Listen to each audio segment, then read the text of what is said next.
Riza Caladiao, and I've been a call center agent. First batch of call center agents actually here in first call center here in the Philippines way back in 2000. I was a supervisor, account executive, sales manager, training manager, recruitment manager, HR manager, and currently I've been doing consultancy, different fields or different areas. I've been doing events as well, formal corporate events. I'm not sure if some of you are familiar or have attended. I was working, or I've been working with Limitless Power Coach. We have conducted two leadership conference in the Philippines, held in Marriott Hotel last year and this year, last February 28th. So we're aiming to conduct that yearly. So hopefully when the things go well with this situation, we'll be able to run another leaders conference, and that would be very, very fruitful, a very huge opportunity for you to learn as well, because definitely we have high profile speakers, experts of different industries, different fields. All right, so for that events, I've been doing marketing as well. I'm affiliated with different companies or organizations. All right, and I've been doing speakership and training with Limitless Power Coach and other groups as well. So just to give you a summary of my profile, I've been doing leadership. I have 2 decades. I hope my age is not really showing, or it's not beyond the supposedly age of having 2 decades of leadership experience. And I have more than 15 years, actually 16 to 17 years of skills training. And I've been doing public speaking to different schools, to different companies, and even government. I used to work with different government offices, like although from DOH I haven't touched base with them, but generally different, like the ICT, Bureau of DepEd, Bureau of Fisheries, and all of those things. NEDA, I worked with them in my previous years. So essentially, I have experiences in corporate sales and marketing, IT, and customer service. And my last stint was on talent acquisition and being an HR of an IT company. All right. So that's me. Originally during a discussion, or the usual setup, I randomly pick participants to share. All right, but well, let's skip that part. Okay, so let's dig deeper, or let's have a more intimate getting to know. So I'd like to, as noted earlier, perhaps 3 or 4 are our first timers when it comes to supervisors, and I suppose the rest, since we're supposedly 16 participants, I suppose 10 to 12 have previous experience as a supervisor. Yes? Any ranges? 1 to 5 years supervisory experience. Okay, Annalyn.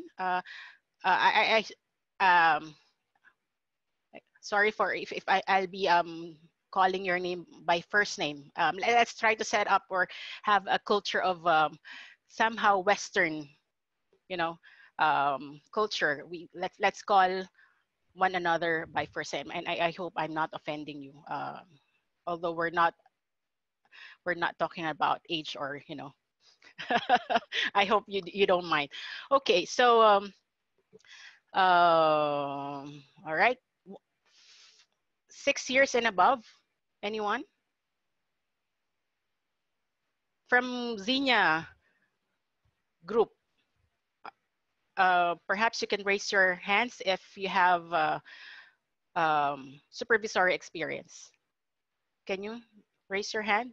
At least your shadow. I'll be able to see your shadow. So can you hear me, Zinia?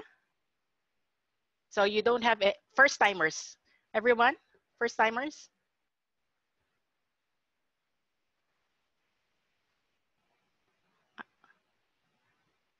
All right, wave your hand if you have experience or not.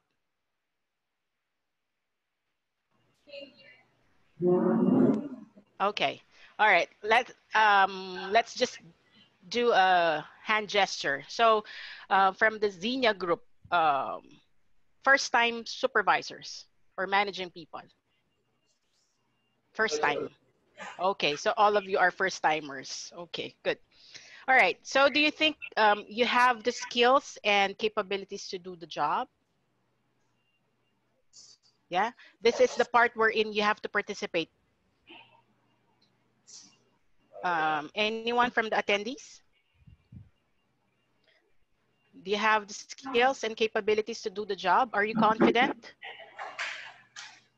I need to know you guys. Let's try to connect. Let's try to. Are you confident that you have the skills and capabilities? That's good. Xenia, they have the capabilities and skills. That's good to hear. How about the others? You're not confident even though you have supervisory experiences? We'll see later on as we go through the discussion. All right, so how do you think you are faring with your current position, or how would you fare, or how would you perform your position? Any volunteer? Feel free to unmute that button and say something, because it would be more beneficial for everyone if we'll be able to exchange ideas. Okay, anyone?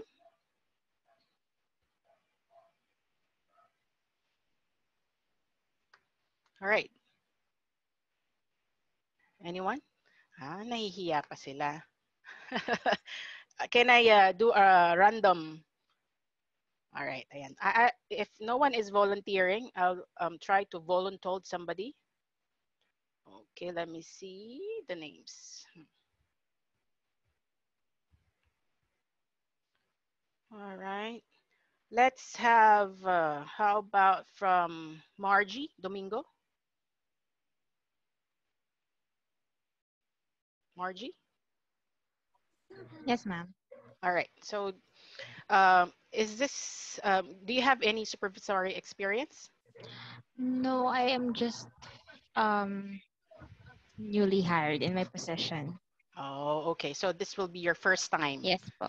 All right. So, do you think you have the skills, on top of your head, do you think you have the skills and capabilities to do the job? I think so since I think my personality is more of a leader type, so I tend to get as much as opinions from my subordinates before I make decisions. Okay, good. So you have started doing the job for how long? I just got recently regularized from Okay. my position. Yeah. All right. So about 6 months Yes po. experience. So Up. how do you feel? I mean, initial assessment of your performance, I suppose, Mhm. since you are regularized, you qualified, right? Yeah.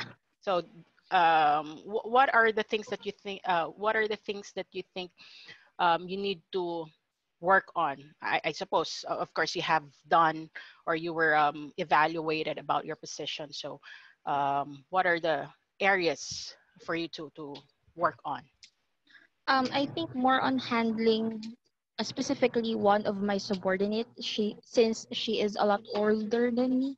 Hmm. Since I am just only 25 years old, and then she's actually 40 years old. So it's more of Okay.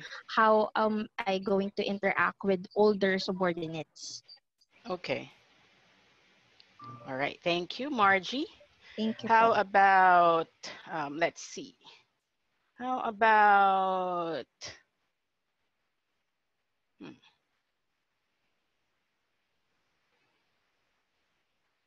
Griffith from DOH, our brave soul?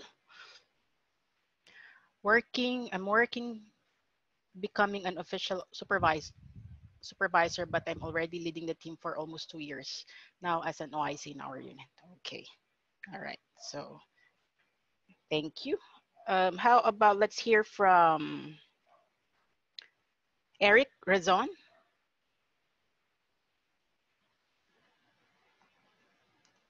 Tama ba? Andito si Eric.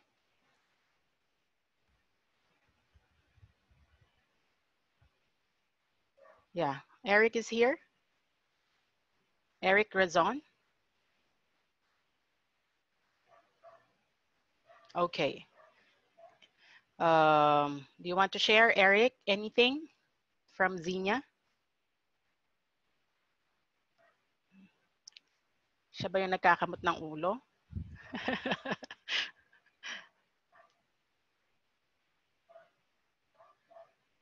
How long have you been supervising?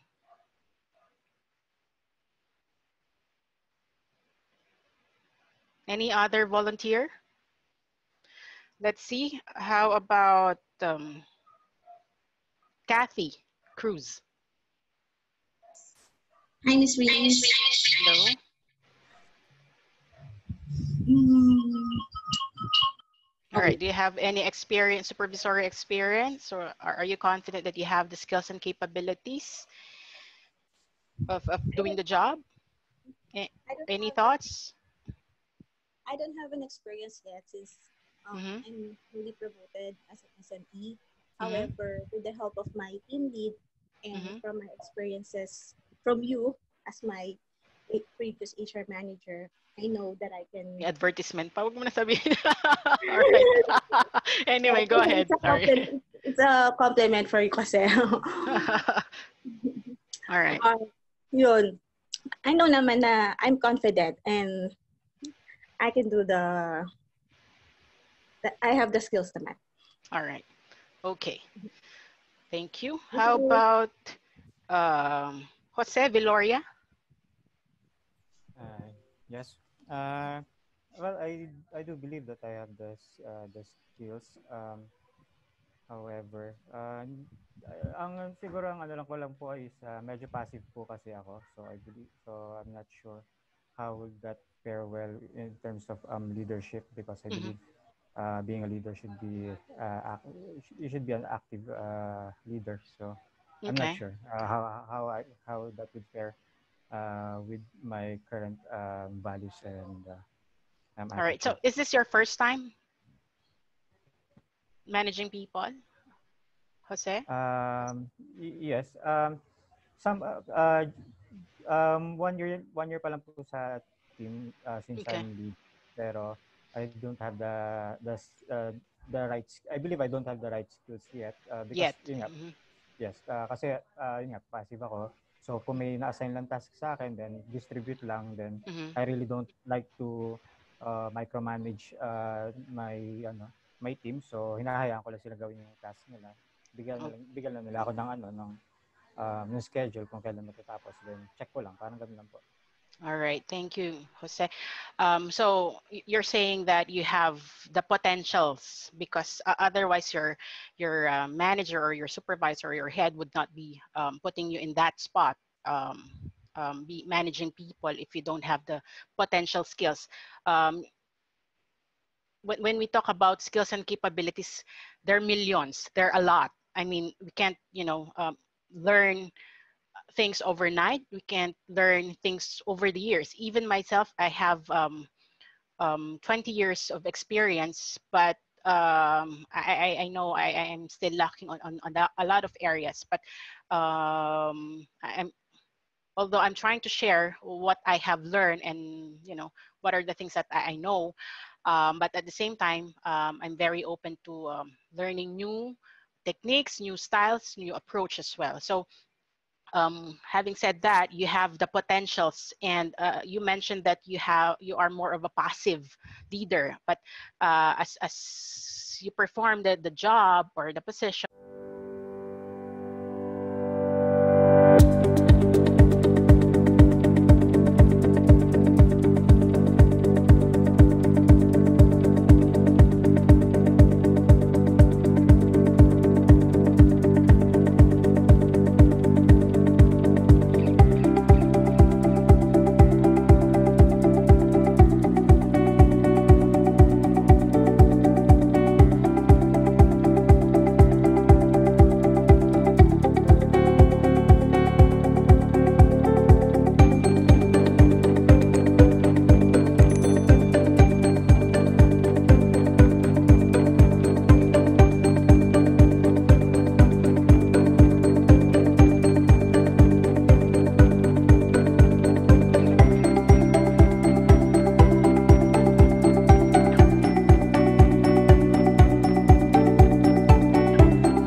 or clients' issues. They're very prompt. And you know, they show bubbly personality, very positive aura and all that. But for some, they're not like that. So that's where we do the assessment, you know, given a specific time frame, and you will find people who are giving perhaps less, or perhaps people who are giving more. So that's how things are. Even with our role as a supervisor, sometimes we don't know if we are giving the 100% expectations or not, or if we are performing the role as the management perceived us. Sometimes with our staff as well, we don't know if we are the best supervisor or leaders or managers that they have imagined. So there are different things. That's why earlier I have emphasized on my favorite part, or the module, leading, because this is a more complex way of managing team. So dito tayo usually nagkaka-differentiate. And of course, how we interpret and implement things. All right, so generally, as we say, supervisor, hold on, sorry. Supervisor is defined as the management's frontline, who serves as eyes and ears of both the management, you being part of the management, and the non-management level, or your staff members, or even with your colleagues from different departments or different group. So it is mentioned that you manage the organization and staff expectations. So expectations is usually a key word here. In every tasks, in every role, expectation, even with love life, family life, or whatever status, expectations is always there. So I'm more of like, I'm fond of feedback giving, same as managing expectations. So I think it's the basic or root of things, how you do things, right? So setting expectations. And as a supervisor, you drive the direction of the team towards the organization's goal and success. Perhaps failure as we go on, but we are learning. This includes planning, leading, and organizing and controlling. All right. Okay, so activity 3. So list your understanding of the role. How do you define your role as a supervisor towards the management, towards your staff? And how do you understand the role? Your personal definition. All right, so perhaps I'll be giving you 3 to 5 minutes to list down. It's very important that you list down these things and you do the activities as I say, because this will be very helpful, especially when we finish this workshop later on, when you go back to your respective companies or organizations. This would be the things that you may need to review and do some evaluation, or perhaps you could use this information to report back to your leaders, to your companies. So it's important that you participate and list down this one. May it be using your paper or using your own notepads in your computers. So how do you understand your role as a supervisor towards the management, towards your staff members, and of course, yourself. All right? Listing down your personal understanding of the role. Okay, so can we hear any volunteers? What is your understanding? Or perhaps let's do this transition of role, because even before you became supervisors, you yourself started as member or staff level, right? Wala namang first time mo mag-work, first time that you merge into a company, you're already a supervisor. So I don't think that's the right way to do things. But normally, we all started as staff level or staff members. So how do we transition from staff level to certain position or to that level? All right, so transition of role, as I've mentioned earlier, from staff member or colleague to becoming a supervisor. And as a supervisor, how you are being perceived as part of the staff members, you know, when you talk to the management, and as a direct influencer of the company, because, you know, essentially all supervisors are the face or the frontliner, as we say, you know, of the company, or we influence our members representing our company. So that's how it is, right? All right. Expectations as a member towards a supervisor. How, as a member, how did you perceive, or how did you see your role as a supervisor, even before being a supervisor? What did you expect? What are it's more of like, what is your personal definition of being a supervisor? Anyone? Can I told somebody? Annalyn Katalig? Hi, Mistress. I have sent the message, but let me read read my Okay, sorry. message. Um, Perhaps based from previous experience as a supervisor or as a team leader in my previous company, setting of goals for performance and deadlines in ways that in compliance with the company's plans, directions, at the same time drive with the company's vision. So Okay. that's one siguro, ma'am. Okay. All right. Company vision. So you have some set some company visions, expectations. All right. How about as a supervisor towards the member? So how you try to perceive or see yourself? I mean, how would you act as a supervisor towards your staff member, especially those homegrown? No, you were promoted. You're working with your colleagues as members, and then later on, you got promoted, and you are expected to work with your staff members. So, anyone? I thought that's still for me. Yeah, sure. Okay. Go ahead, Annalyn. Perhaps, ma'am, since in the previous company that I work with, that we have worked with, I am a homegrown supervisor. Mm-hmm. So it did not really came really difficult because they were my colleagues.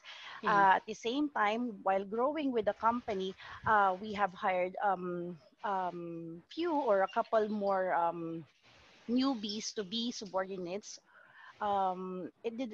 It followed kumbaga, easily because Mm-hmm. of a win-win relationship at the same time with them, establishing a win-win relationship. Although you have established or defined distinctly what is your role and what is the role at the same time. Mm-hmm. Okay. All right, thank you, Annalyn. So just to note, setting goals for performance and deadlines in ways that comply with the company's plans, direction, and vision. And as a supervisor, when you got promoted, you said that it's easier because somehow you know them already. But I suppose at the same time, it's hard because you have to wear a different, you know, Hat. hat, right? Okay. All right. Thank you, Annalyn. And let me just read Miss Griffith here. My role is to help them in monitoring resources are maximized and quality service are being given to clients, right? Okay. Any more? Anyone? Any more volunteers? Otherwise, I will volunteer. Somebody?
these are some of the kinds of forecasts. Economic forecasts predict a variety of economic indicators like money, supply, inflation rates, interest rates.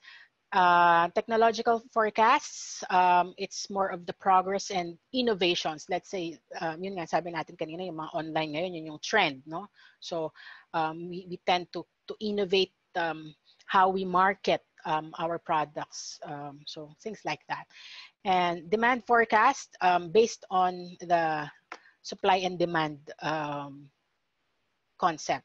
So sabi nga natin, there are more need, kumbaga mag-increase ng manpower during peak season, no? Or yung mga off-season, perhaps like sa mga schools or even sa mga perhaps government agencies or companies, mga off-peak nila, perhaps they send more people to training, no?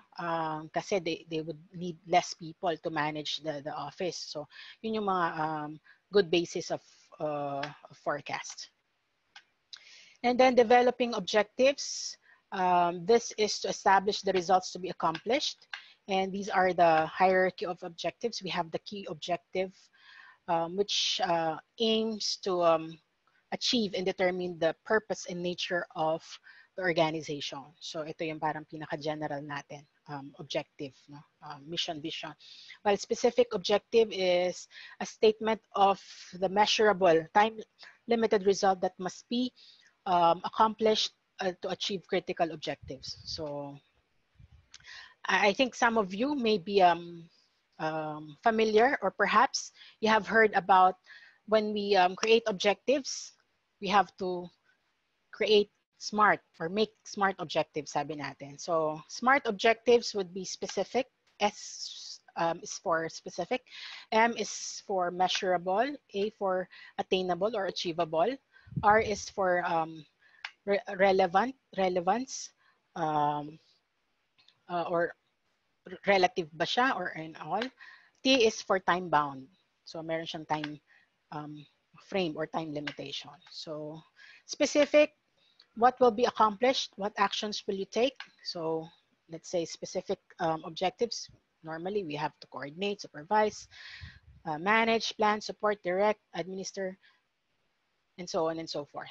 Okay, so these are adjectives, no? The things that we need to do. All right, so specific. Measurable, what data will measure the goal? How much, how many, how well? So ito yung mga, we have to be precise when it comes to counting, no? How do we measure some certain objectives? Hindi siya pwedeng suntok sa buwan. So normally, how do we measure the quality, the accuracy, how we expect, how much would be the revenue, how much would be the cost, how long would be the timelines and all. So these are some of the specifics that we need to know.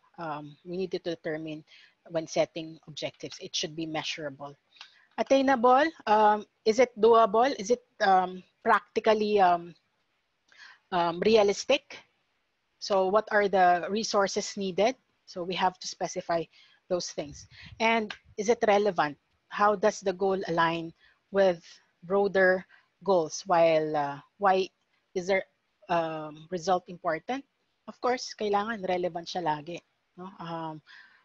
When we set objectives. Di naman pwedeng customer service tayo tapos ang expected output mo would be something different, no? It has to be customer-centered objective. Time-bounded, again, there should be a set time frame. Hindi pwedeng to improve, pero for how long? Like in the regular process, like for regularization, normally, for some, merong 3 months, parang practice, no? Trying to assess both from the company's end, are you the right person to hire or to perform this job? We'll be giving you 3 months or 5 months or 6 months. On the part of the candidate, it's also an assessment or checking, no? In the next 6 months, in the next 3 months, is this the right job that I want? Is this the job that, or is this the company or culture that I would want to, stay work and work with. So there should be time bounded. Same with certain projects. All right. So kailangan meron tayong specific time frame. So these are some of the examples. So if your objective is to gain revenue, so specifically you want to gain specific 22 million monthly recurring revenue in a quarter. So meron siyang measurable, meron siyang attainable ba ito? Depende to, of course, you have to set the measure, no, yung how much and how big based from historical data, as we say. Hindi naman pwede magsiset ka ng 1 million but historically thousands lang ang pinag-uusapan natin. So unless you expand the resources and you expand a bigger project, no, or launch a bigger project. So that's how it is. For customer service, improve product quality. How long? What particular measurement? So ito yung sinasabi natin kanina, mga customer survey, customer satisfaction survey. So this is more likely applicable sa mga customer related businesses like hotels. All right. So communication, improve communications. Merong quarter 1 or quarter 2. So operations and different like sa marketing. Yan. These are some of the examples. Okay. I will not run through everything, but if you have any question, feel free to butt in. Kung hindi ko man nakikita yung mga chat, biglang hindi ko na papansin. All right. Next would be part of the planning is programming. Programming is to establish the sequence and priority of action steps to be followed in achieving objectives. This is more of like, sabi nga kanina, setting of priorities. No? If we know certain sequence, ano yung mauuna, pangalawa, pangatlo, and things like that. So at least there will be a swift or smoother transition or playing of roles or achieving or performing the tasks. Next is scheduling. Establish time of sequence of program steps.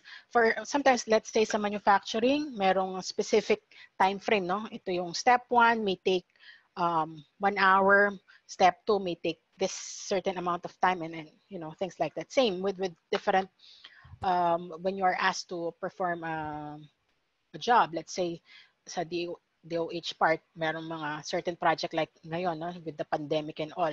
So what are the turnaround time? Trying to gather data from different companies, from different agencies to come up with, certain countermeasures, how to further prevent COVID from, getting bigger when it comes to affected people. No? So these are the things that we need to do. So meron siyang sequence. So kailangan testing would be X number of hours or X number of days and all that. So things like that. Okay.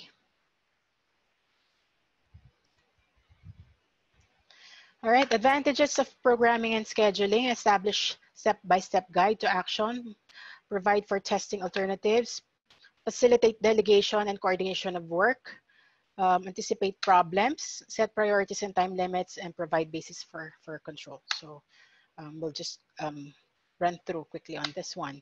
So budgeting, as mentioned earlier, per department, there are some set budgets, no? So it is the supervisor's responsibility in allocating resources to achieve such objective within that specified time frame. So for some, I'm not sure if everyone is exposed or given this kind of responsibility, no? Meron tayo. Sometimes supervisors or managers have, or department heads have to submit monthly budget, quarterly budget, semi-annual budget or annual budget to the management para for next year. So yung allocation of money, no, and resources, let's say we allot money for professional development, so I'll be allotting, let's say, 100,000 for professional development of staff. Merong budget for leisure or appreciation and all that. So these are the things that usually a supervisor or department heads would present to management as part of planning. So that is budgeting.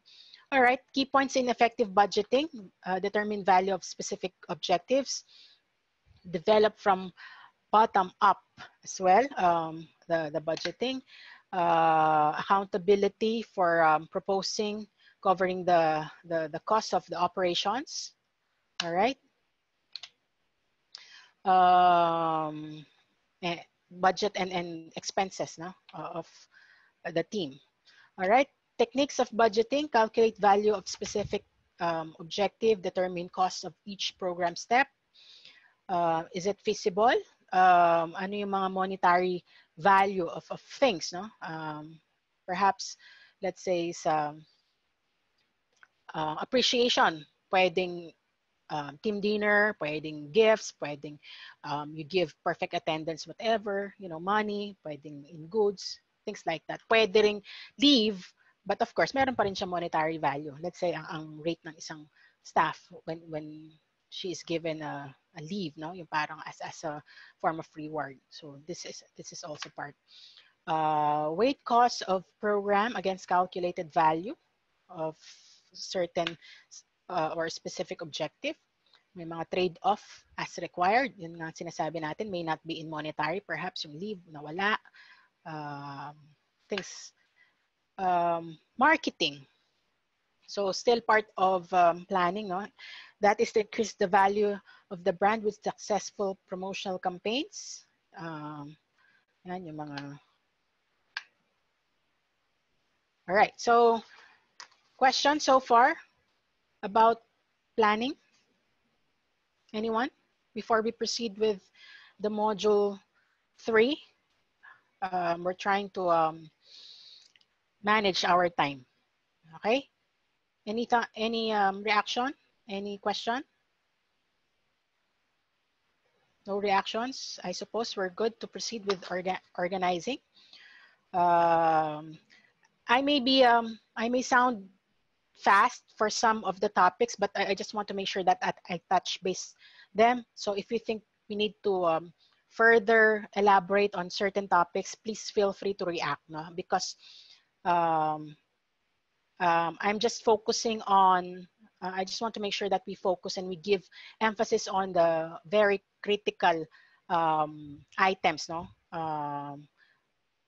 I think, no, personally, the critical items that I think that I need to give focus or emphasis. But if you think that there are items that I did not, elaborate further, feel free to let me know para we could, touch base that further. All right. Next is organizing. So what is organizing? This is to arrange and to correlate the work to be done so that people can perform the job effectively. Yeah. So activities of organizing. First one would be the organizational management and delegating. So we say that organizational management is an underlying where the roles of the employees or the staff are established and understand their significance in the organization that challenges them to undertake tasks on their own with a sense of responsibility. So each staff or each member of the organization, of course, there are certain expectations, sabi nga natin kanina, making sure that each member of the organization, they know their responsibilities. Otherwise, hindi misguided ang mga staff and we would not be able to maximize the resources, no? Baka merong need for a certain position that, same people are doing. So it's very helpful that we have this organizational chart and we identify who's in charge of what, how many resources are in charge of these things, and who would be responsible if things of a particular task, of a particular situation, or of a particular department. All right. So 4 principles of organizational management: roles establishment, formation of role awareness, integration of role awareness, and delegation of authority. Ito yung medyo hirap tayo, no? For some of the supervisors or leaders, delegation of authority. Sometimes we tend to do things ourselves instead of delegating such, no? There are reasons later. Ayan. So delegating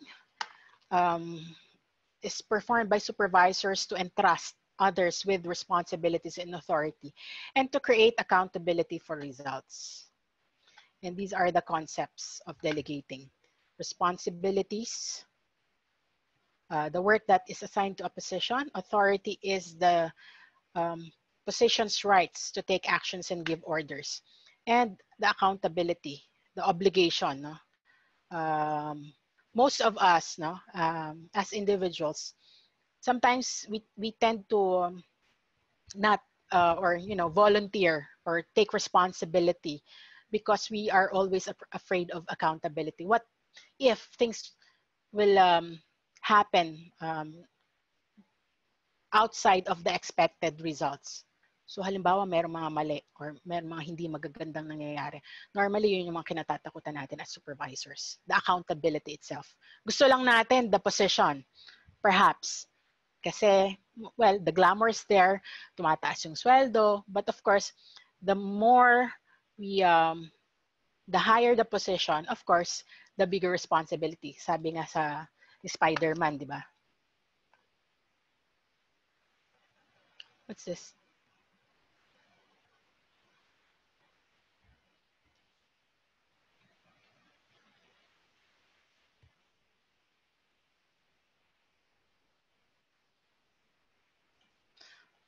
All right.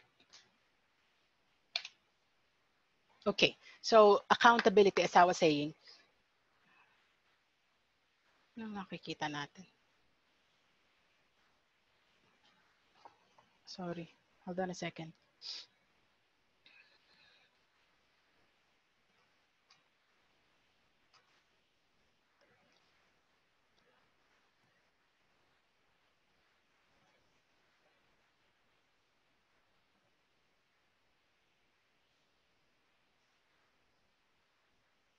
Okay.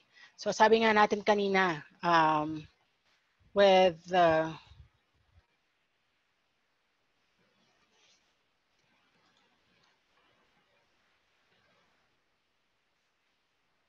hold on a second. I'm not sure why I'm having such.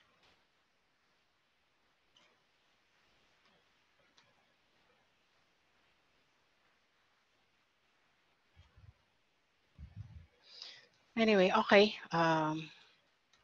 Going back.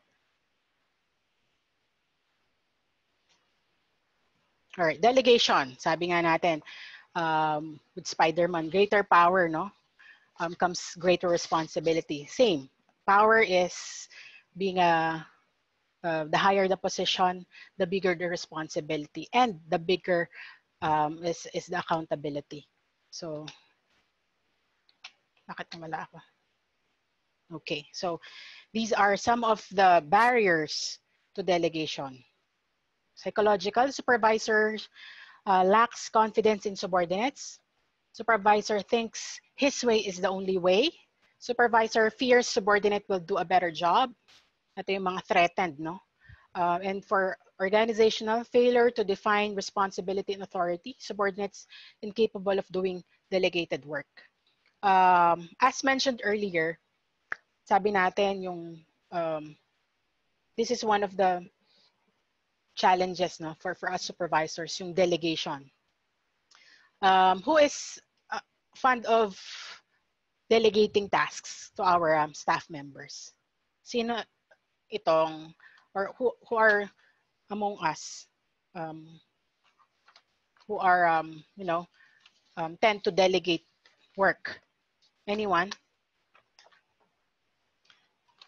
If no volunteer, I will volunteer people.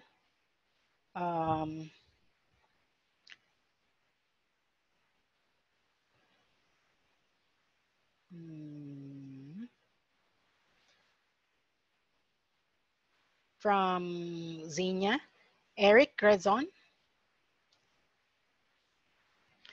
If you're not, if you don't have any experience, perhaps you could share your personal experience as a staff member.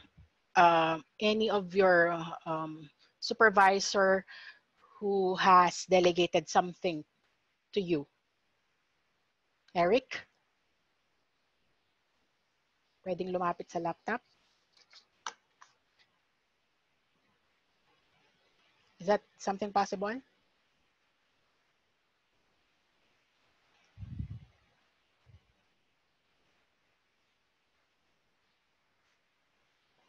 Can you hear me?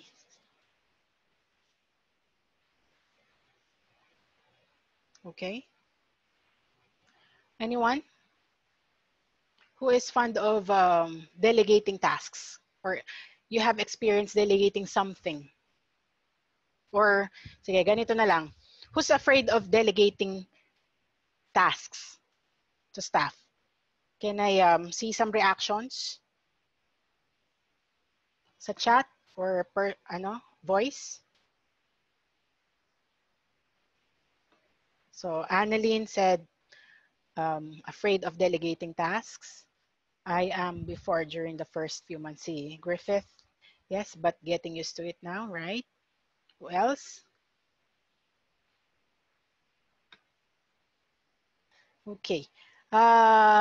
Griffith, before you're afraid to delegate tasks, what would be your reason? What are your apprehensions? Same with Annalyn. What were your apprehensions before? Before Miss Reese, apprehensions, confidence, probably confidence to the staff, especially if she or he's still a beginner in the job. But eventually, as training goes on,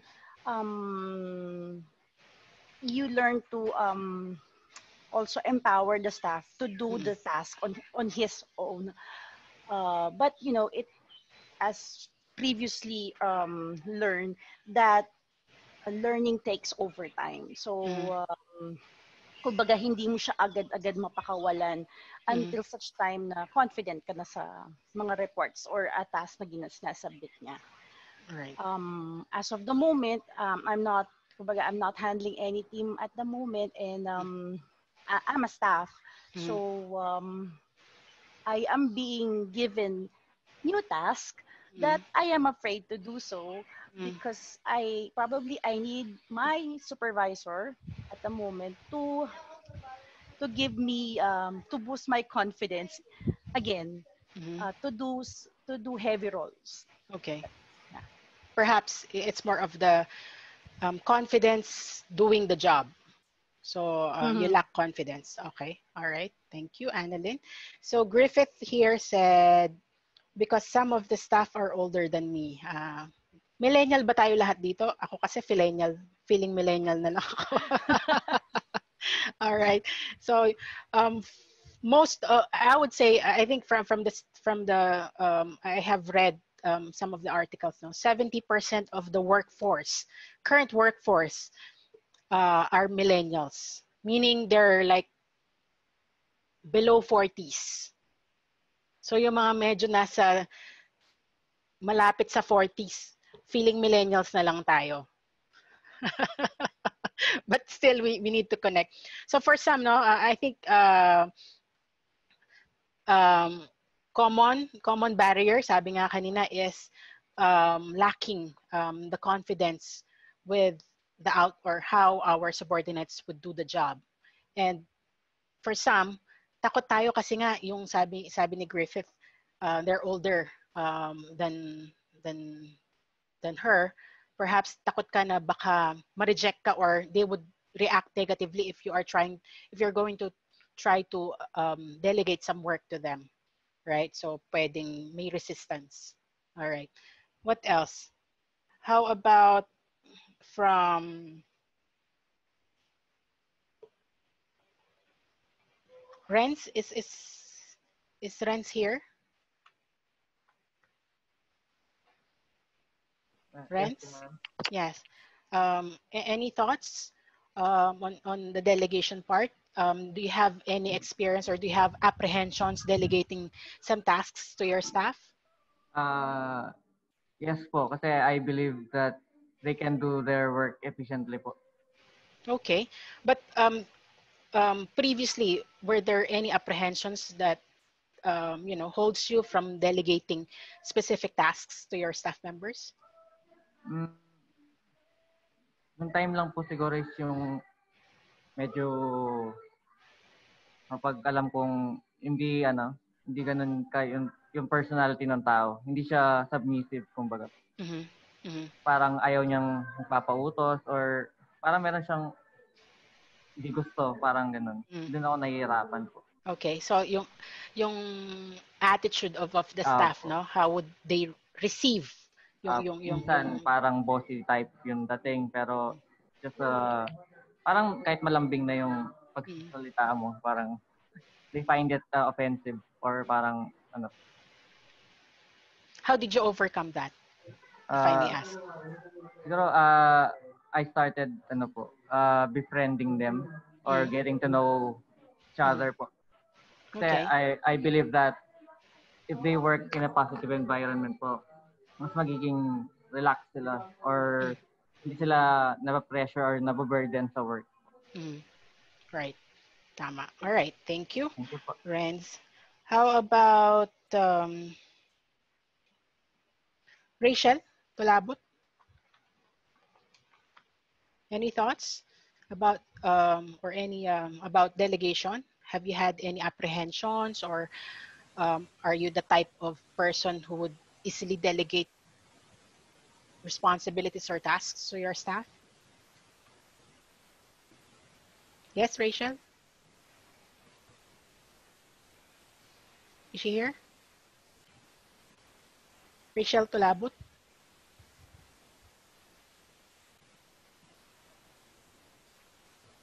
Ayan, nagsasalita na siya.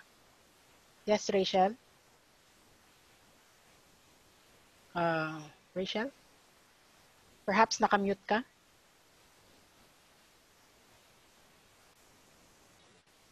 Rachel? Sige. Let's hear from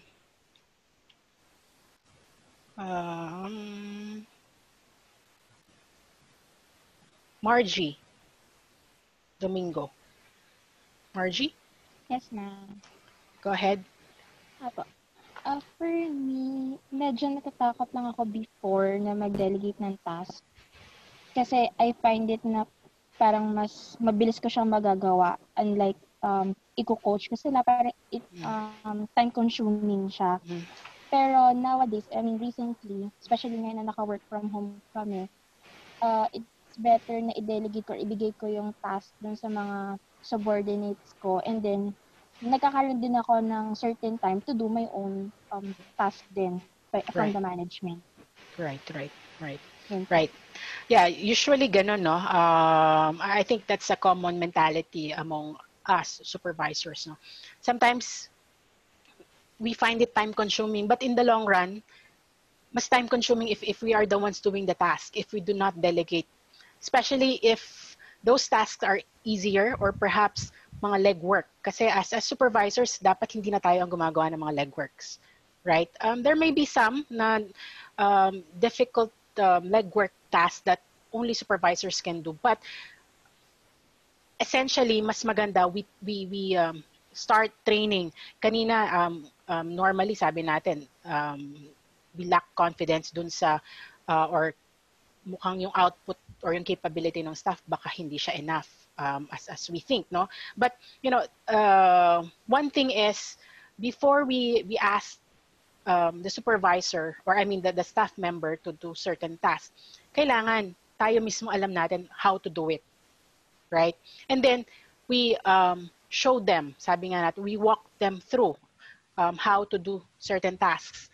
Tapos parang we train them. Meron siya dapat practice. And then until later on, we let them do that task. Parang konti-konti natin pinapakawalan sa kanila. But unless we start delegating, trying to delegate it with them, hindi yun mawawala sa plate natin. As supervisors, ang dami nating, there's so much things to do on our plate, no? Sabi nga kanina ni Margie, now that she is able to delegate some tasks to her staff, mas meron kang time to perform your job as supervisor. Kasi sabi nga natin kanina, yung how we define supervisor role is parang to oversee, to manage, to parang check lahat, different areas. So if we ourselves are doing the staff level part, natatabunan tayo usually, and we cannot perform the title or the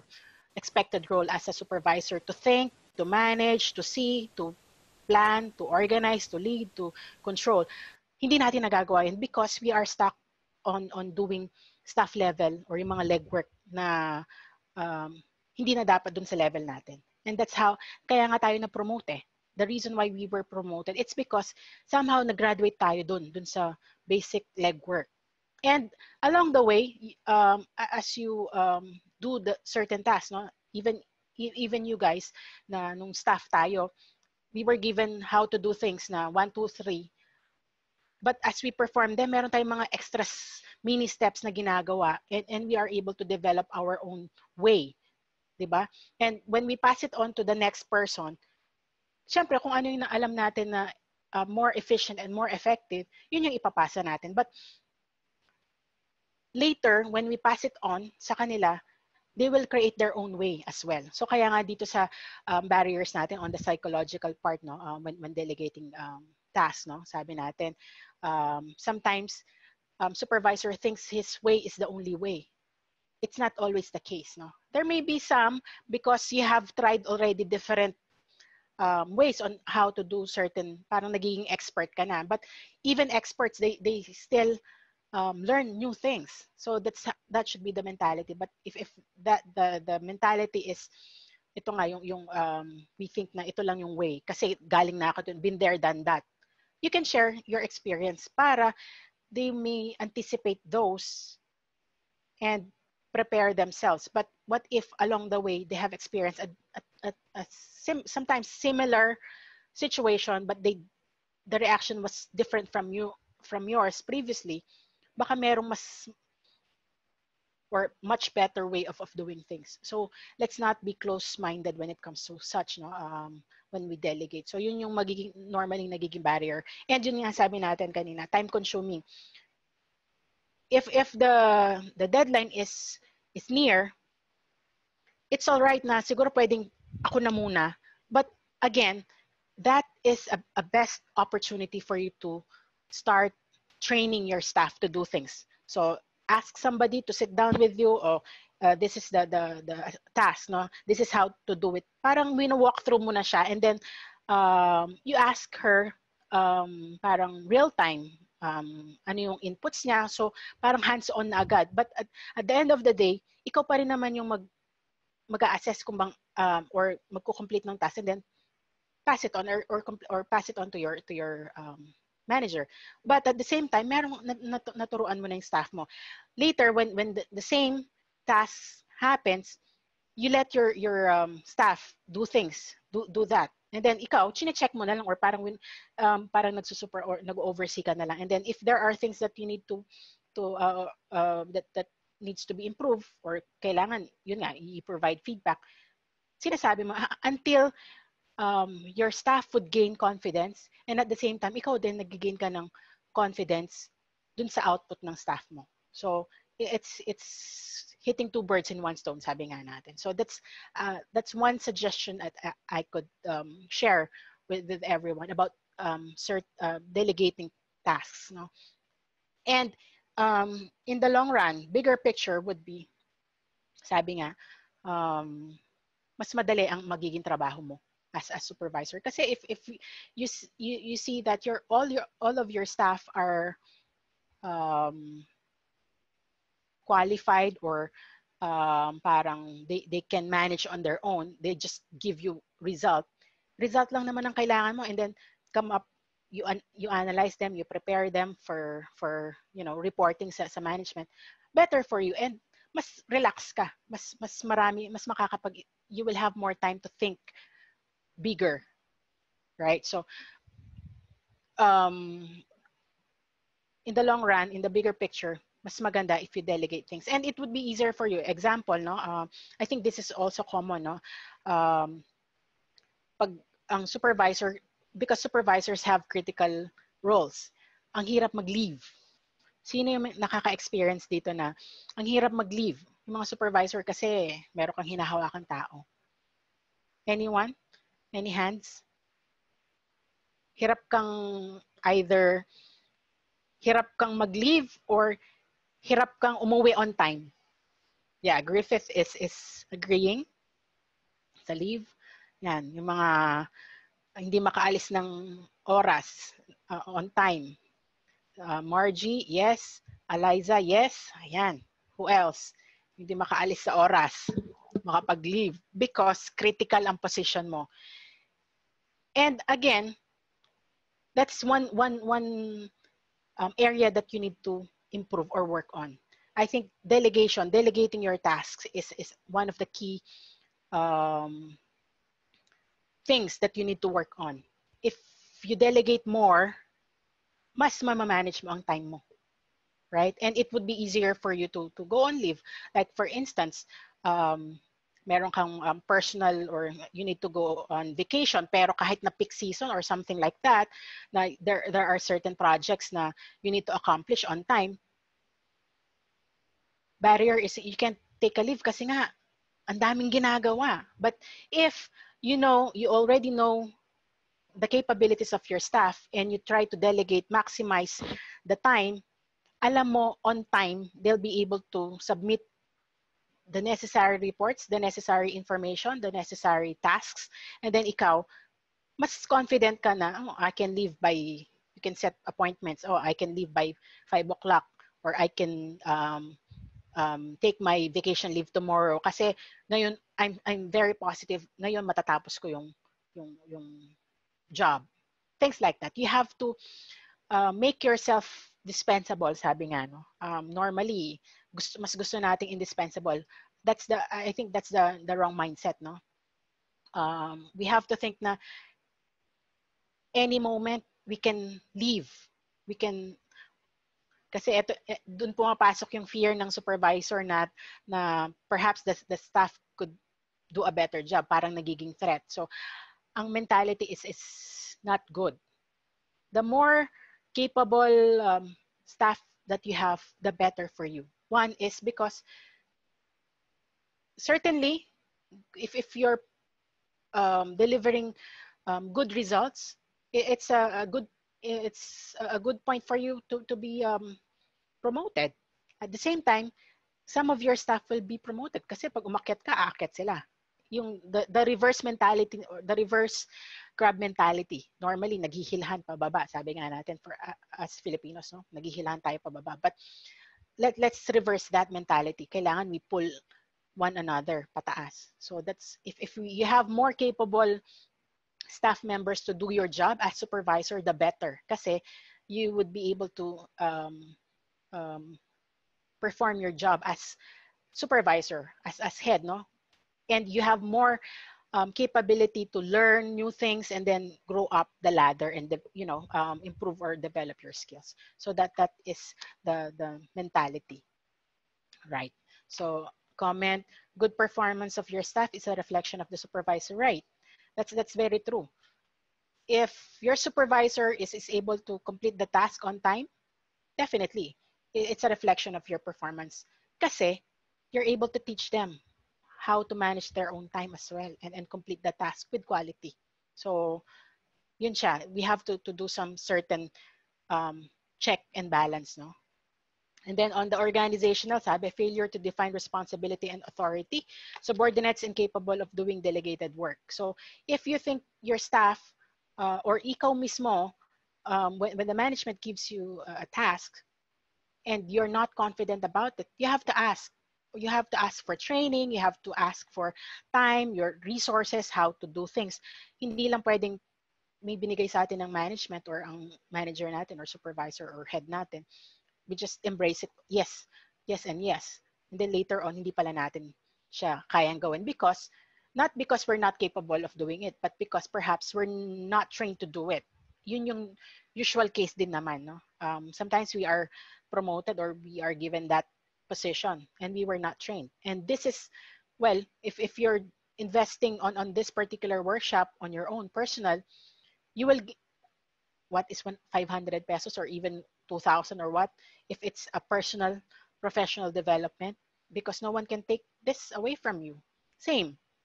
So you invest on your professional development. That is a good strategy for you to, learn things and get promoted and, earn bigger later on. So yun yung sinasabi natin na good parang part of growing professionally. All right. Next.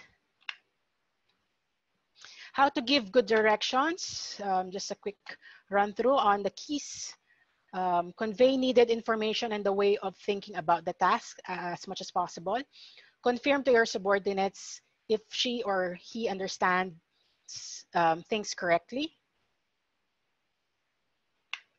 Let your subordinates know about the changes which affects your the direction beforehand. Show strong motivation and firm belief that your subordinates can carry out the tasks. All right. So when we delegate tasks, we have to confirm. Either we give directions to our staff, normally explain natin. And then after explaining it, ask the staff how did they understand.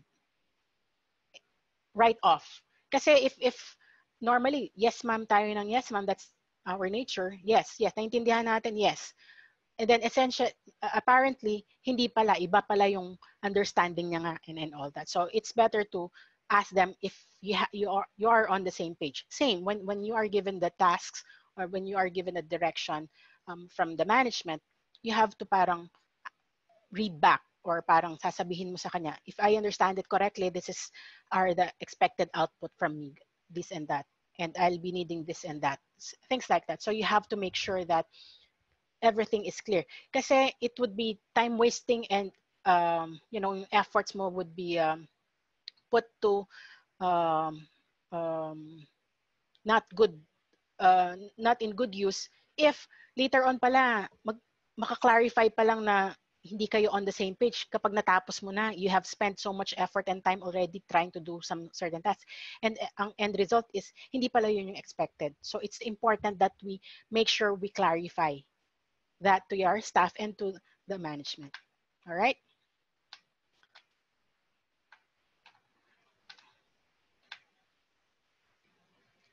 Okay, so approaches and in giving directions and positions of the subordinates.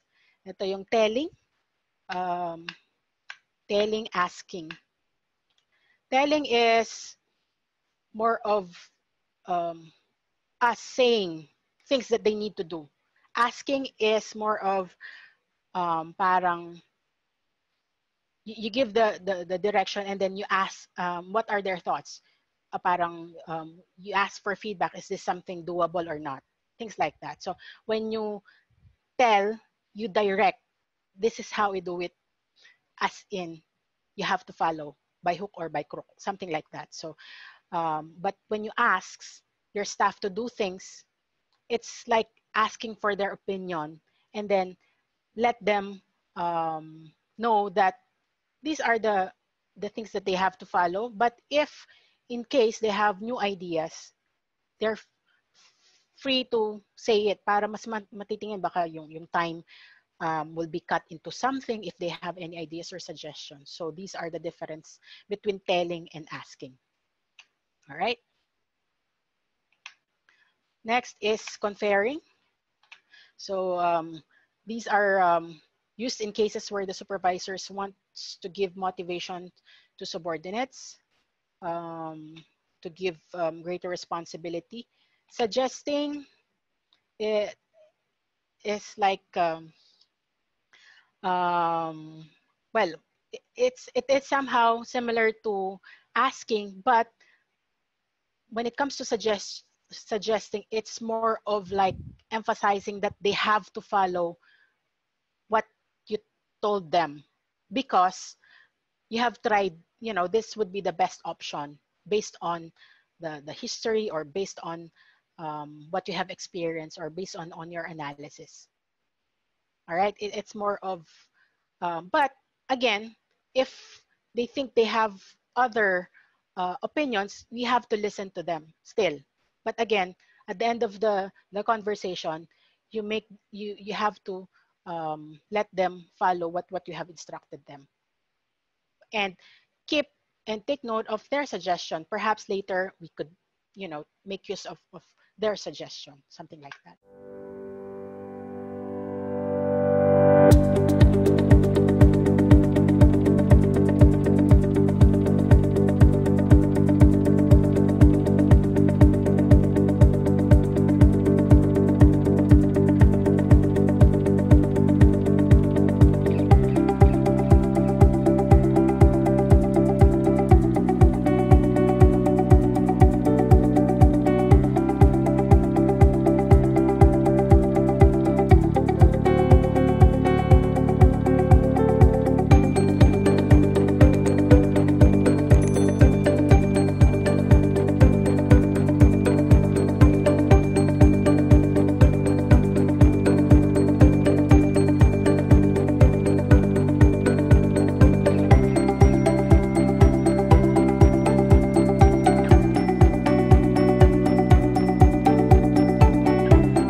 Yes ba? Lahat?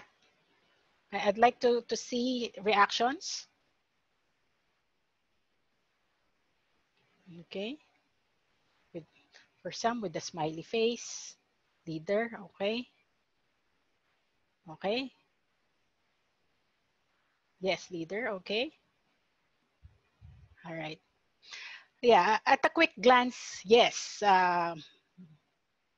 Most of us, if not all, because previously when I was conducting other batch, I mean same supervisory workshop with other groups or previous groups, some would be there were very few who would raise their hands that being a boss is better to be being a leader, and actually they're also correct. So as I've mentioned earlier, it depends on the situation. There are instances wherein you have to be the boss because it's expected, really. If you're the superior, you're the boss, right?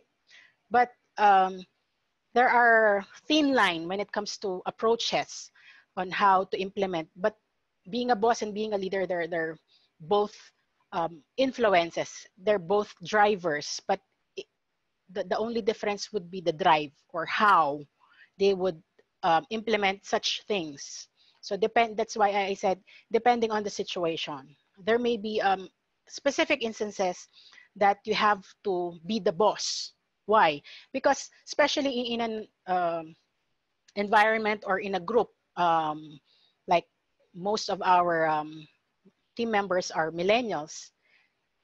Millennials are known to be, you know, straightforward, initiator, impatient. Um, they know a lot. They speak their minds and all that. So they have different opinions. They have, you know, they are very assertive. But up to certain extent, if a certain situation calls for you to be the boss, meaning you have to decide on something kahit na against or your staff members are not agreeing with you or may not um, um, openly follow or you know, you're not on the same page, but you as their superior, based from the expectations of the management, you have to drive them by hook or by crook. Yun yung sinasabi natin na you have to implement this regardless of, you know, things, especially if we're in a situation, in an urgent situation that you have to decide on something. I suppose there were instances or there were experiences wherein you have to do something tapos mostly, especially if the environment or the culture of your team is like parang consensus, every time that there will be a major changes or there will be a major change, your superior or the supervisor would be asking inputs or feedback from the subordinates. Let's say we have a new company policy to be implemented. Of course, there would be steps or phases. You have to inform the staff or the members, and then you have to get inputs or feedback, what they think about certain things and all that. But there are also cases wherein these practice is not being followed, especially if there are urgent and critical policies that should be implemented right off, and we don't have time to ask for opinions, to ask for and you know, collect all the feedback and come up with, analyze them and come up with certain instances. So as a supervisor, as the superior, you have to just, you know, follow this. You have, kaya nga kanina sabi natin, one of the you know, style would be telling. So this is more of the telling part instead of asking, suggesting, or conferring. So there are instances, especially sabi ko nga kanina, most of our workforce are millennials. So sometimes pag masyado maraming opinion and they're not agreeing with you, humahaba ang usapin, humahaba yung, you know, there may be longer time, longer battle or, you know, discussion. So sometimes you have to implement something right off. All right. So, but of course, in the long process, you know, we always tend to say being a leader is more advantageous or is better, as we say. Kasi we deal with the human side of things. But again, as an employee, merong technical, merong human side. So the technical part would be more on lying on the boss side, especially if the things are based on quantitative, yung objective. Kapag objective siya, it's more on the boss side, diba? While on the yung qualitative is more on the gut feel, or ito yung mga more on the considerations being a leader. So kaya sabi natin, boss drives employees. Very straightforward. Kailangan parang hinihila mo sila and all that to this certain direction. But in the same process, being a leader, you drive the employees as well. However, parang merong human touch. Merong that's why it's always difficult to deal with humans. Kung meron ka lang sinosolve na problem like numbers, mathematical yan, data analysis and all, I think that if you have that expertise, it's easier to come up with solutions or analysis or solutions. But when it comes to dealing with people, it's always complicated or complex when it comes to dealing with them. That's why you have to lead them, right? Because you have to be considerate of how they feel, how they view things, and all that. So essentially, what I'm trying to say is that being a boss is good. Being a leader is also good. Which is better? Generally, we would say leader is better. However, again, that would depend on the situation. All right. But again, being a leader, ito yung more of a positive side or positive or characteristics, no? While on being the boss, ito yung more of the, sabi nga natin kanina, technical. So I'm just trying to emphasize that being a boss is not something negative. It's not always something negative. All right. It depends on the situation. And I'm sure you yourself have experienced this situation that you have to, in spite and despite of, the considerations of the well-being of everyone, sometimes you have to just put that in place. So that's being a boss. All right. So later we would be able to have a better understanding of, the hats later. All right. Okay. So moving on to the fourth module, leading. So what is leading? We perform, or as mentioned earlier, this is to influence people in taking effective action. Again, kapag walang action, it's not a complete process of leading. All right? So kaya merong sometimes we create scenarios, or we initiate something, tapos parang we just bring out the idea, tapos walang action. It's not leading. We're just trying to suggest something and all that. All right. So activities of leading: decision making, communicating, motivating, and developing people. So these are the four important activities that we need to consider when leading people. All right. So let's move on. Decision making. Who among the participants, who among you are very particular when it comes to decision making? I mean, it's easy for you to provide decision, or are there some of you who are slow when it comes to giving decisions? Anyone? Anyone who is afraid to give decisions?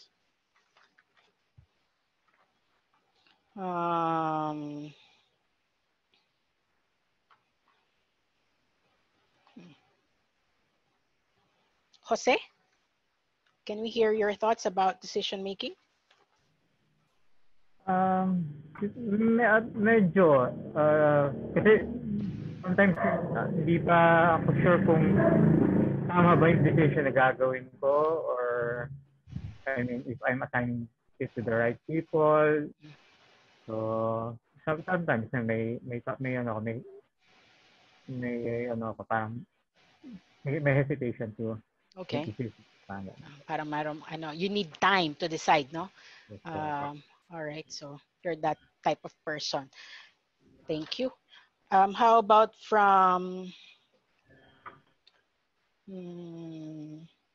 May Joy? Sunizo? From Zinia? For us, ma'am, decision making should be a balance. A balance in terms of people, in terms of work, always balance. Kasabihin nga kami na should be fair and equal. If you're making a decision, it should be fair and equal. Okay. Based from your personal experience, when given a situation, what are the considerations, or how fast do you decide? Let's say in Zinia Hotel, which department do you belong to? Housekeeping, ma'am. Housekeeping. Let's say you receive a complaint about a certain member of your team. How would you respond? Yes. Basically, know the complaint and then ask the people involved. What should be the problem? Is the complaint tama ba? Or sometimes kasi gawa-gawa lang talaga. Try to talk to your people. Okay. Always talk to your, communicate. And then suddenly makakapag-come up ka ng decision. Okay. Was there any instance wherein you yourself as the leader of that certain staff need to approach the client or the customer? Of course. Kasi customer always right or need an explanation to that complaint, whether it's true or not. To talk to your people first before you talk to the guests. Okay.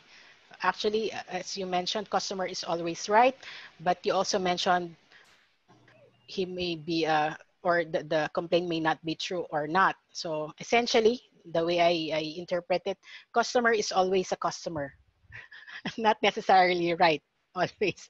Is that correct? Yes, ma'am. We are just expected to provide what the customers need, but sometimes there are unrealistic, no? As you mentioned, minsan hindi naman totoo, gawa-gawa lang nila, just to buy in something and to get favor.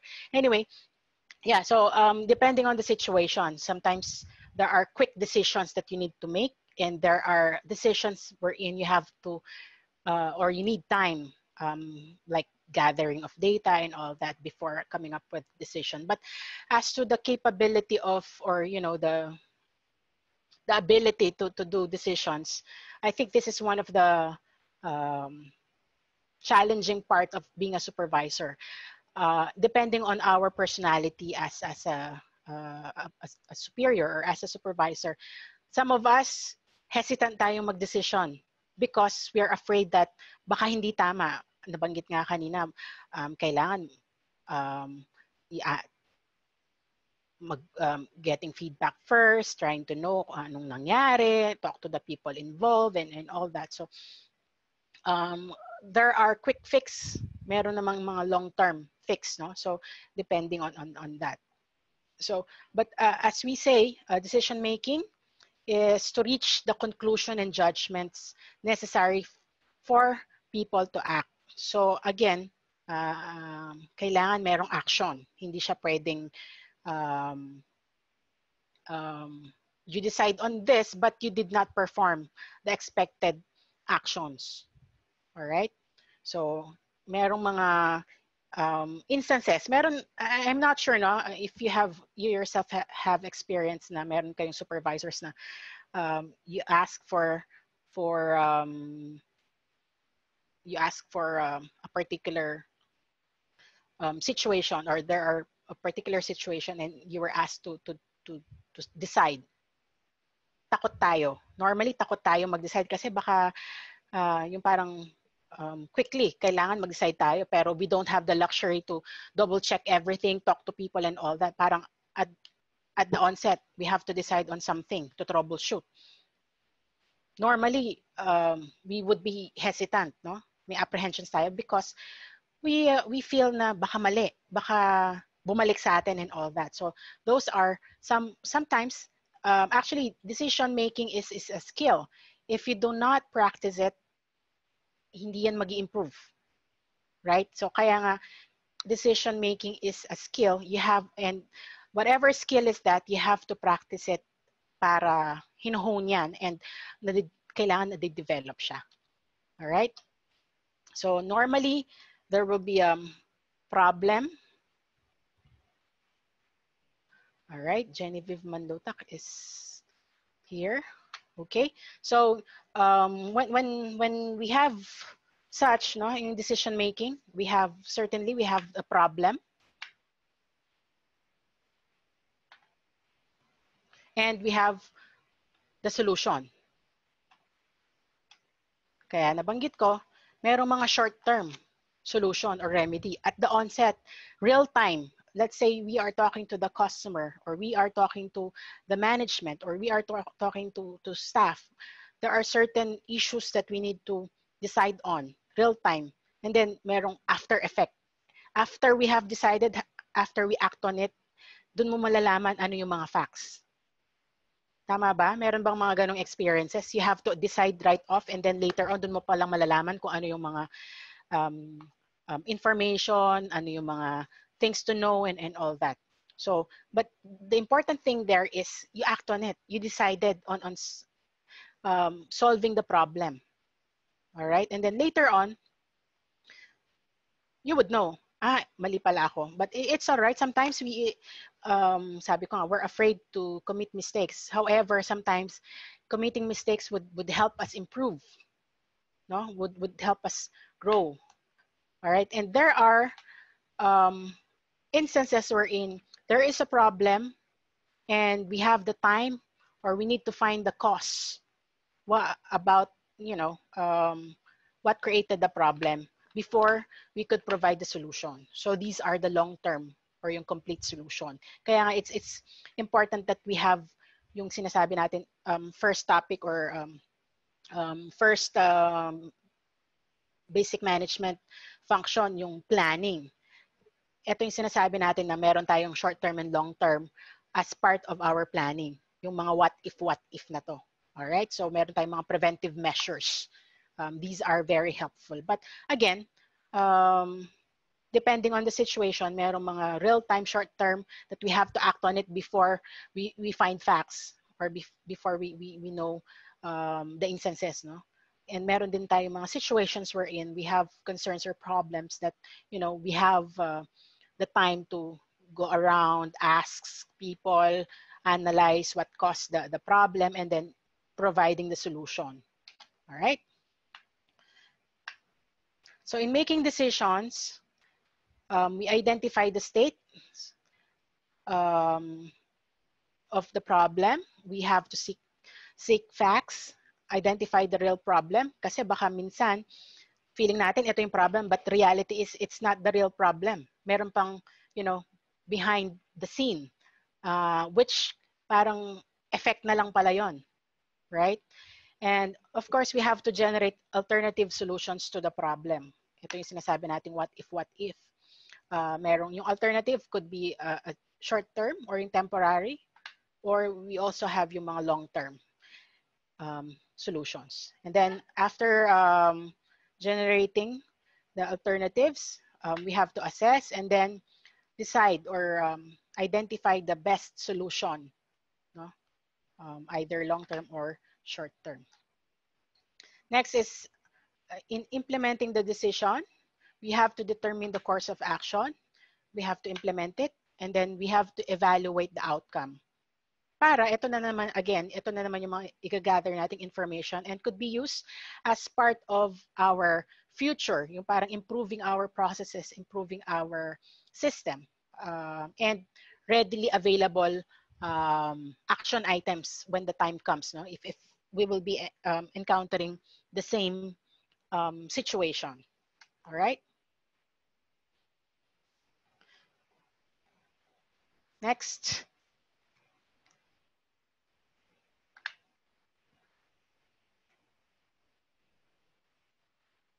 My screen is not moving. All right. Next is after decision making is communicating.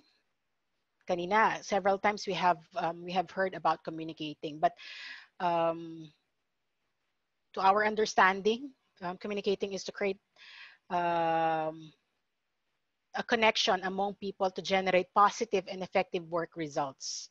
So positive ang sabi natin. Kapag nag-aaway na yan, hindi na yan communicating. Right? So kailangan positive. All right. So objectives, we have also need to assess, to create objectives about, communicating. It should be understood. There should be an agreement between parties. Like, kasi kapag hindi nag-agree sa'yo ang staff, if you're trying to communicate something to your staff and they do not agree, or kumbaga, sometimes they have to agree, or sometimes they understand but they do not agree. As long as they understand and they acknowledge that they have to agree because they have to follow, because it's a company or management's directive. As long as they understand and there is an acknowledgement that things were communicated properly with them, so that's the objective, no? That's essentially an agreement between the two parties. All right? And to get something done. So yung sinasabi natin na there should be an action. All right? Okay. Next. So there are methods of communication based from Dr. Albert Merabians. So ito yung 7-38-55% rule. So when we communicate with people, 7% are spoken words. Ito yung lumalabas, yung mga verbal communications. No? But when we merong verbal, merong mga 38% of the voice, depende yun sa yung tone. Kung malambing ba, kung parang very direct, shouting ba yan, or yung may diin, depende. So sometimes the same context, same words are used, pero iba-iba ng tone, iba-iba rin ng perception, or iba-iba rin ng interpretation. Right? So, and of course, 55% would be body language. All right? Why we say body language? Minsan, yung facial expression mo, ang sinasabi ganito, pero yung gigil ka pala, yung nanlilisik yung mga mata and all that. So, sometimes nag-contrast yun. So, kailangan consistent. When we deliver something, there should be sincerity and consistency with our words, with our voice or tone, and the body language or yung facial expression or gestures natin. All right? So, all right. And this is, I think, very familiar naman tayo sa process of communication. Merong sender or yung speaker, no? Or sasabihin natin yung idea and the message, and then merong transmission or signal, recipient or yung listener, and ito usually ang namimiss, the feedback. The communication process is not complete, is not communication unless we provide, or the receiver would provide feedback. Kaya yung sinasabi natin kanina, we have to read back or parang clarify mo, ito tama ba yung understanding ko? So when you say something to your staff, sasabihin, you ask your staff paano or ano ang pagkakaintindi niya, and then let them explain back to you para you would know that you have the same understanding. Otherwise, kapag nag-oo lang siya,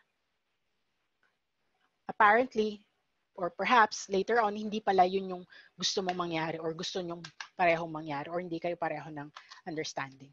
All right? So Just a quick filters to communication, self-image, definition of situation, motives, feelings, intentions, attitudes, expectations. So ito yung mga nagkakos, no?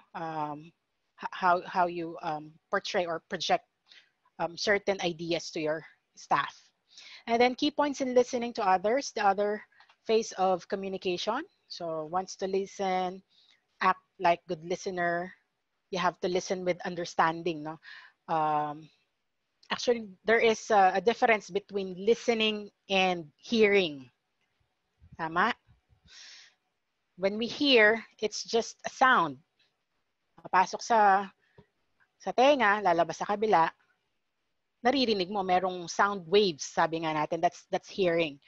But deeper or a more in-depth thing would be listening. Listening is understanding kung ano yung message, no?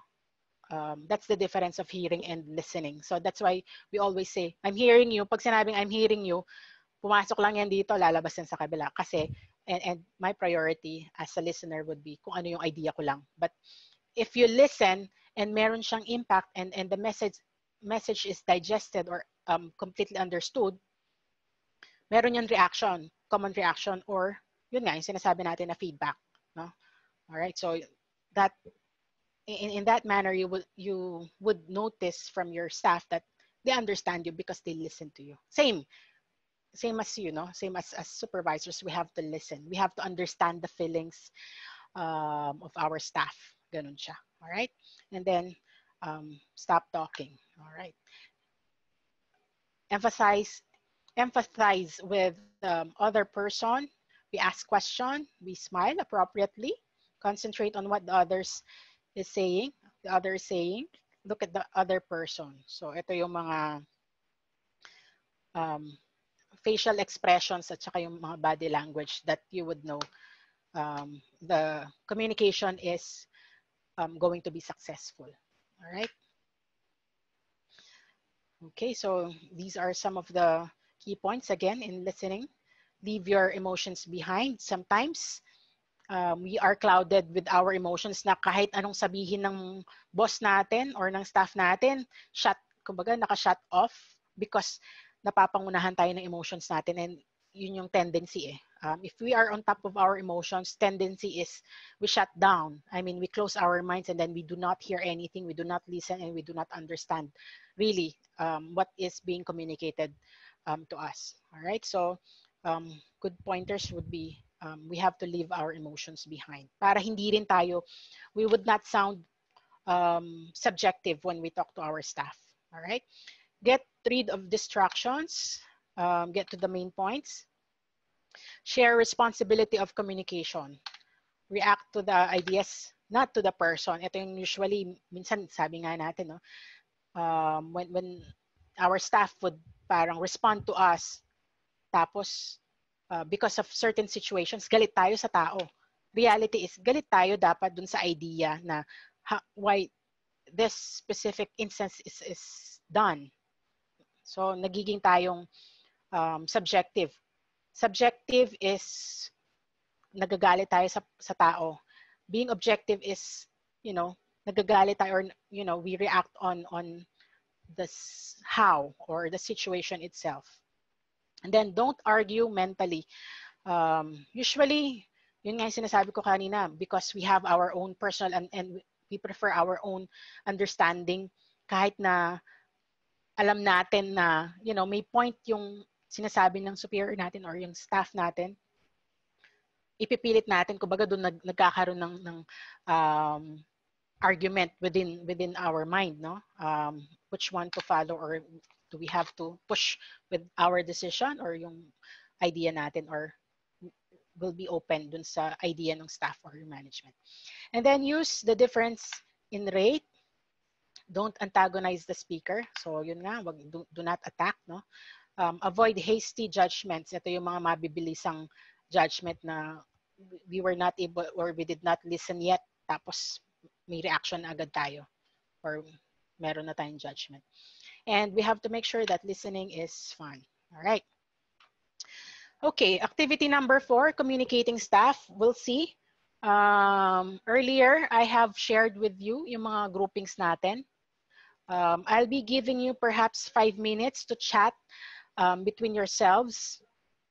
And then let's have a role play later. Let's have a role play communicating these scenarios. No? So Eliza Balaysoche and Annalyn Catalig, scenario would be habitual tardiness. And then Eric Razon and Elray Gonzalez, habitual absenteeism. Gian Lorenzo Aquino and Gerline Batak, inappropriate behavior or attitude of the staff. Griffith and Jose Villoria, below performance or not performing well. Staff is not performing well. Kathy Cruz and Margie Domingo, let's have a situation or scenario wherein you have to separate the staff from the company. And then Reggie Magtoto and May Joy, let's have habitual tardiness of staff. Rosalie Takahashi and Renz Andrews Zapata, below performance or non-performing staff. And then Rachel Tolabot and Genevieve Manlutak, terminating or separating staff. Are we clear? Perhaps you could chat. Yeah, you could have a private chat among your partners, and then later on we'll be doing some role playing wherein somebody has to act as the staff and somebody has to act as the supervisor, addressing these scenarios or the scenarios given. Any question? So later I'll be calling everyone per partners or per group. You would be doing some role playing given the scenarios. One will be a supervisor and the other will be a staff. Question, ma'am. Yes? What's the, kung sa amin ni Eric Rason, absenteeism, right? Absenteeism. Yes. What's your question? Somebody has to act as supervisor. We'll be doing role playing. So example, I'm the supervisor and I'll be talking to the staff who is who has a habitual absenteeism. As a supervisor, based on your understanding on how to deal with such situation, trying to deal with that staff, the issue of that staff, what would you say? And yun, paano mo siyang i-address? Any more questions? Is this clear?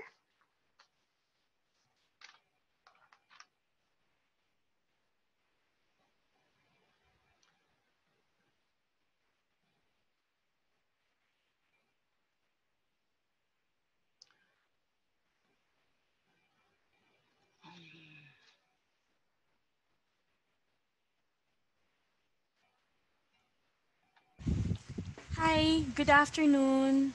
Yes, Genevieve. Apo, I just joined po. I was not able to attend this morning.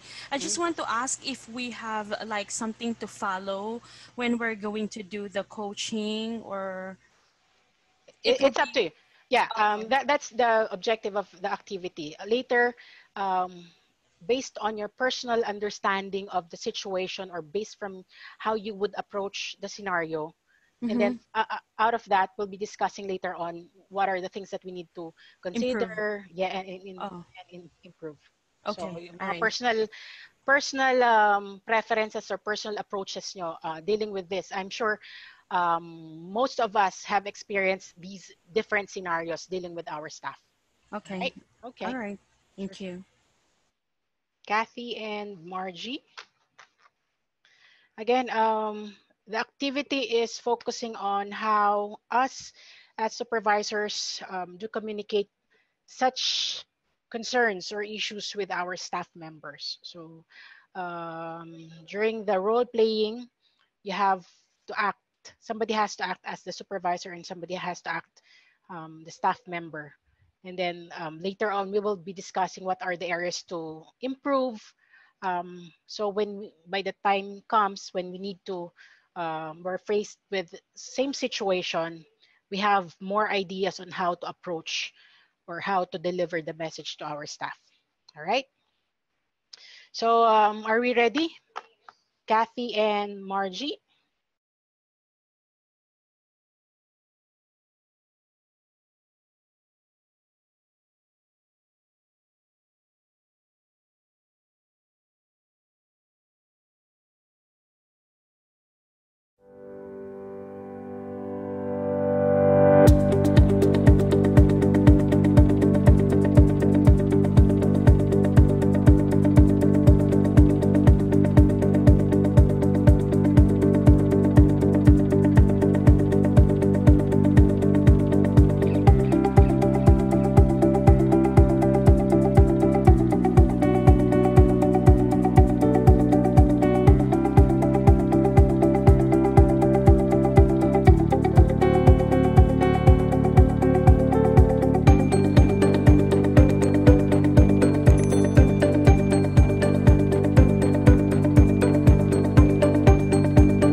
Gian?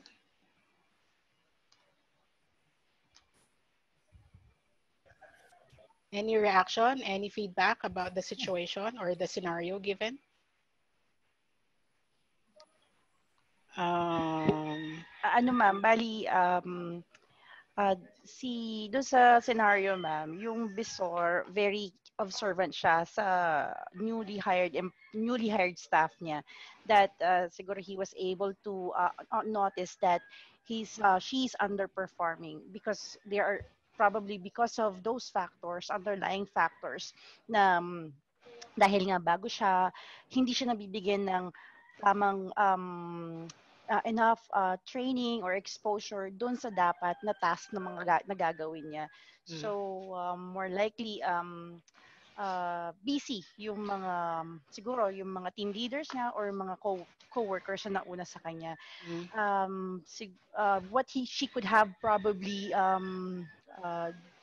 did is to assertively ask or offer if they need anything, what are the things that she can do in kumbaga while waiting for the task that will be passed through to her, something like that. She could have she could have something, ask something para kasi siya as a staff, you would basically know if you're performing or not din, di ba ma'am? So yun lang po. Thank you. Thank you, Annalyn. Any more reactions? Any more feedback about the situation or observation? Can we hear from Rachel Kalabot? Here. One more, ma'am. If okay, go ahead. I have given kumbaga I have observed dun sa employee kanina na she could have asked or asked kung anong pwede niyang gawin while waiting. The supervisor side naman, he could have kumbaga if observe as well kung merong ginagawa yung bagong staff niya. He could have be getting feedback from the other TLs or other staff na mas tenured dun sa bagong staff niya. Okay. Thank you. All right. Okay, thank you. Well, yung observation ko from Griffith, I think they had good working relationship kasi the employee is very open to her boss. Tama. The staff was very comfortable, no? Up to the extent na whining na siya. At the first glance, you would see na parang sa akin, this is my personal observation dun sa acting ni Rosalie. Parang excuses, no? Not acknowledge, in-acknowledge niya na meron siyang hindi niya nagagawa yung dapat niyang gawin because nobody was teaching her, no? But the delivery is mukhang meron nga I think we have encountered similar reactions, no, when we deal with staff. Merong mga ganun talaga. Yun nga, as noted earlier, no, the supervisor showed concern. Parang sa nakita ko, I'm not sure, no, but I may be wrong. The parang yung hierarchy or the actual scenario, staff, tapos merong supervisor, sabi kanina yata, tama ba, ni Renz, tapos parang si Renz ang manager.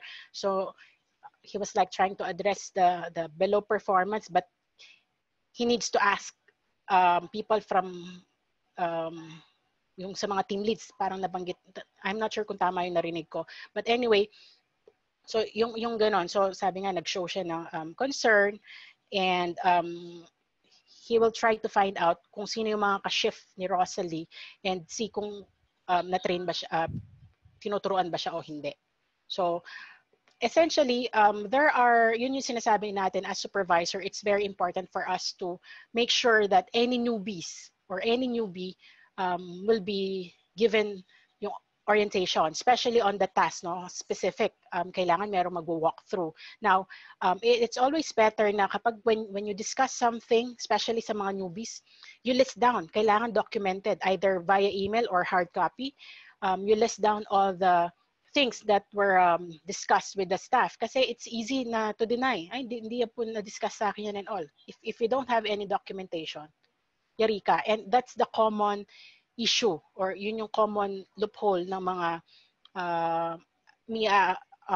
being an HR person, no, and dealing with staff issues, ito yung, and coordinating with supervisors from different departments, no, ito yung usually lacking even with the call center industry, in the public or private companies. Normally ang supervisor dun lacking yung documentation to prove that staff are or things are being discussed with staff. May it be policy yan, may it be staff issue, may it be direction or communication na kailangan i-implement. Kailangan lagi tayong merong documentation. Labor cases, kapag merong mga parang dismissal na nangyayari or separation or termination of staff, magfa-file ng complaint sa DOLE or ang mga employees. Yun yung usually shortcoming ng supervisor. Walang proper documentation. And for those people na magandang especially staff, no, tayo mga HR, these are the things that we need to emphasize with our supervisors or us or you guys as supervisors or department heads. It's very important that we document everything, especially if it is related dun sa performance ng staff. Kasi kailangan, when you show na non-performing ang isang staff, kailangan meron kang clear guidelines or based on facts. Hindi pwedeng, you're not performing kasi ganun. Tapos later on, we would find out and admit it, meron kayong mga na-experience na meron mga supervisors na mga subjective. Dahil ayaw niya lang ang staff, walang documentation and sasabihin niya, non-performing. But reality is, hindi niya lang talaga siguro type. Meron mga ganong instances. Right? So, it's very important for us supervisors to document everything. And for the staff, it's easy na i-deny niya yan. Sometimes, you have been doing your job as supervisor, pero pag kausap ang ibang tao ng staff, especially kung kausap niya ang HR, irereklamo niya yung supervisor niya. Madaling sabihin eh. But if you have the documents with you as supervisors, kahit magsinungaling ang staff, kapag kinonfront ka ng manager mo or ng HR, you can show them things, no, to prove na these things were discussed with them, these things were parang na-train si staff and all. So, kailangan meron documentation and nakapirma, acknowledged by your staff. So, yun yung common that I strongly suggest and I'd like to emphasize for us supervisors to take note of. Very important yung documentation. Alright, so, going back to dun sa scenario, nagkaroon ng, the staff felt yung sincerity or yung consideration nung supervisor, na parang nabigyan siya somehow ng assurance na I will be expecting help para ma-learn ko or matutunan ko kung ano yung kailangan kong gawin and all that. So, training ang kailangan nung staff. So, all right, thank you so much. Let's move to the fourth group. Sino yung fourth group natin? Fourth group would be, sino na ba? Griffith and Jose. Hello. Hello, good afternoon. Good afternoon. So what is your scenario? Actually, the low performance. Low performance. Okay, all right. So below performance, who will be the supervisor? Ako po. Si Jose? Okay. Yes. All right. Okay. Ms. Griffith, I'm starting to get concerned on your performance lately. Are you having difficulties in the task assigned to you? Yes, sir. I know, sir, and I'm very sorry about it. I think I have to work more on getting used to my new task and mastering it to come up with a good performance.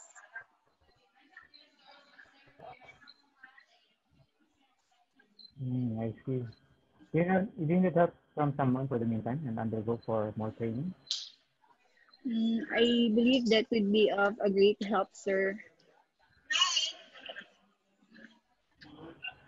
Okay, so I'll send someone to help you for of your current task. Then I'll have you scheduled for training. Okay. Thank you so much, sir, and thank you for your consideration. Okay. All right. That's it. All right, sobrang simple, no? Ang babait na mga, kala mo sa totoong buhay, ang babait na mga staff. At ang babait na mga supervisor. Okay, so any observation? Guys, volunteer naman. Sawa na ako nagvo-voluntold.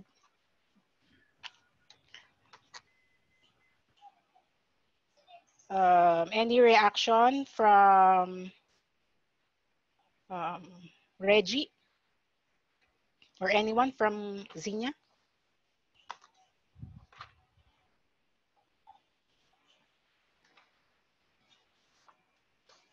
Anyone?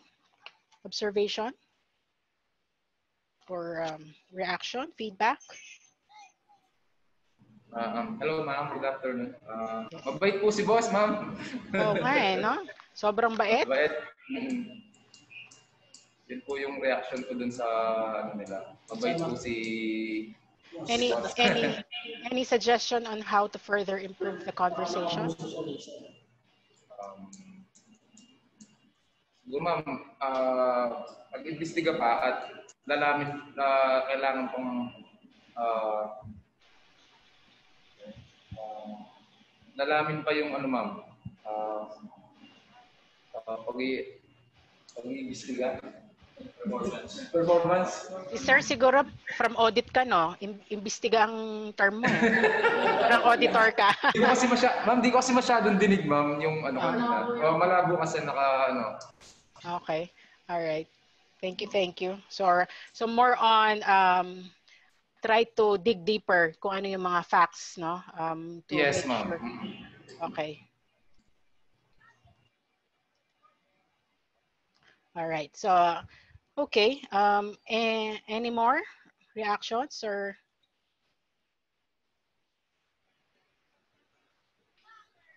All right. Merong chat si Griffith. I'm not sure if I'm seeing any words. Okay. So, yun nga, sabi natin sobrang bait, no? Kaya walang masyadong challenge. Maganda yung mga next scenarios natin, mayroong mga challenging reactions and how we convey the message or yung kung ano man yung situation para mas ma-elaborate natin what are the areas to work on or possibly ano yung mga pwede nating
natin yung side na paano siya matutulungan at paano kikita. Okay? So, based on the result of your performance for the past 3 months, ang gagawin natin, i-end of contract ka namin muna for now. Pero kapag ka lumakas na ulit yung pag lumakas na ulit yung business, okay, we will reach out to you. Okay? So, okay lang ba sa'yo yun? Okay po, ma'am. I understand po. So, pasensya ka na. Alam ko marami ka rin anak, pero alam mo naman na kailangan talaga nating kumita. Okay? So, ganyan yung pinag-usapan natin nung una pa man. So, dahil sa hindi natin na ibigay yung hinihingi ng kumpanya sa atin, okay, we will be ending your contract at the end of the month, okay, so that will be until June 30, tapos everything will be given to you, including your withholding tax, your termination fee, Chena, yon. Okay, so ibibigay sa iyo ng HR yon. Okay, meron ka pa bang questions? Do you have any questions or any concerns?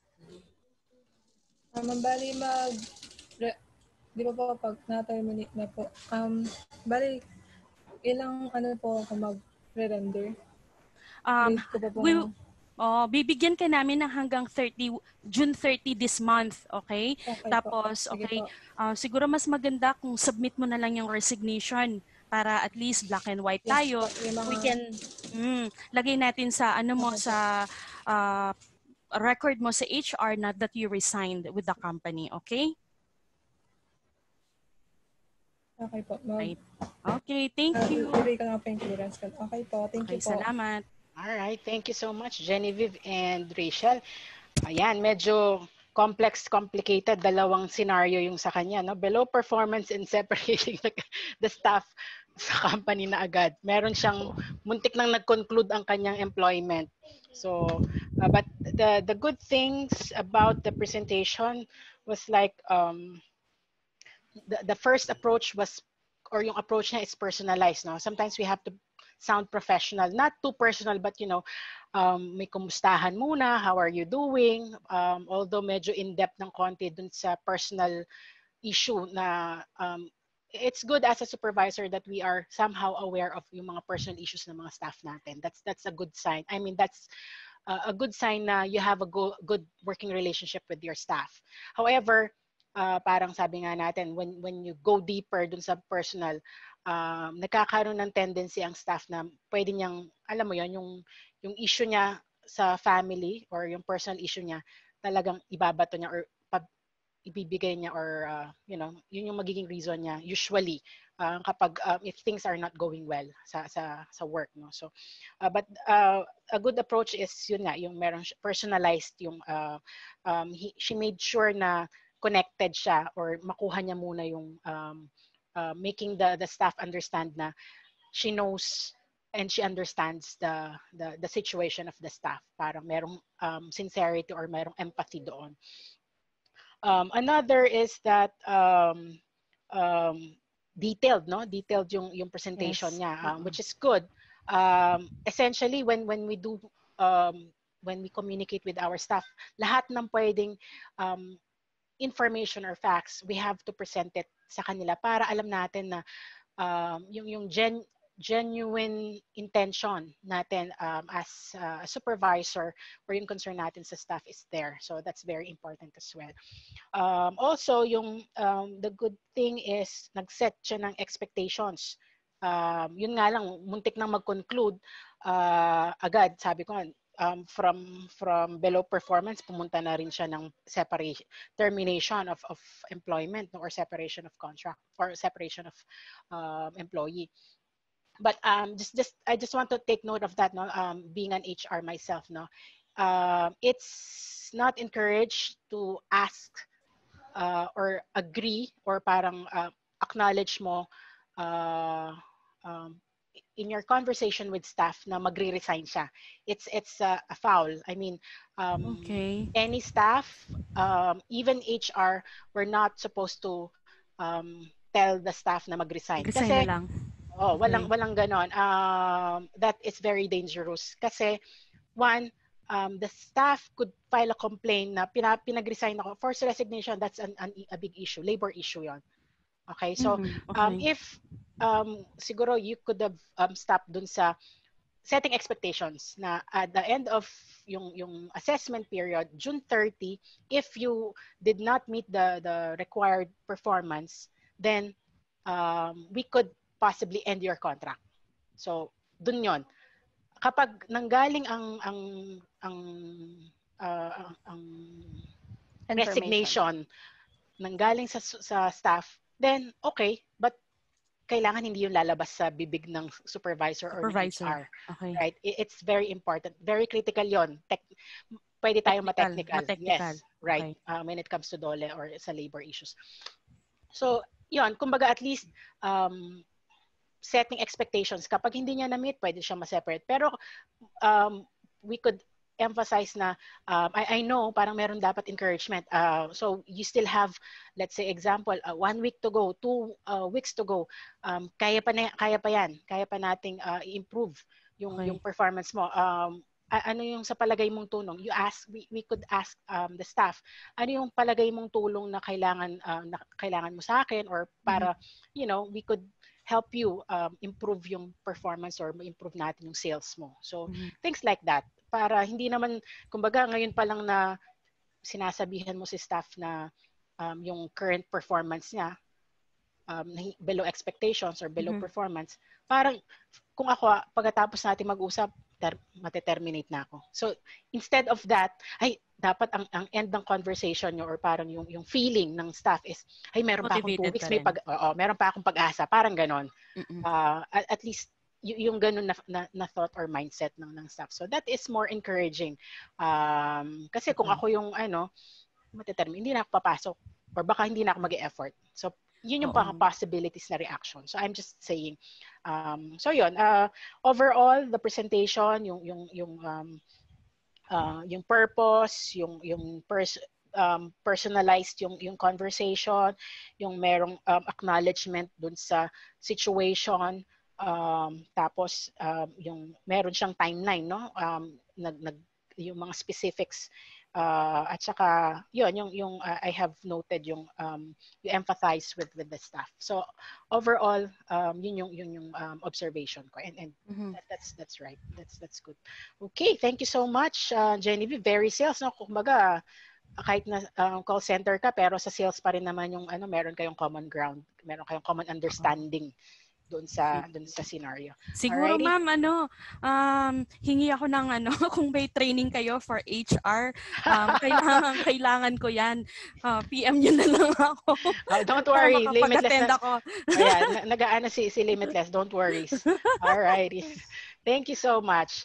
Okay, next group. Sino yung next group natin? Next group, Reggie and Mayjoy.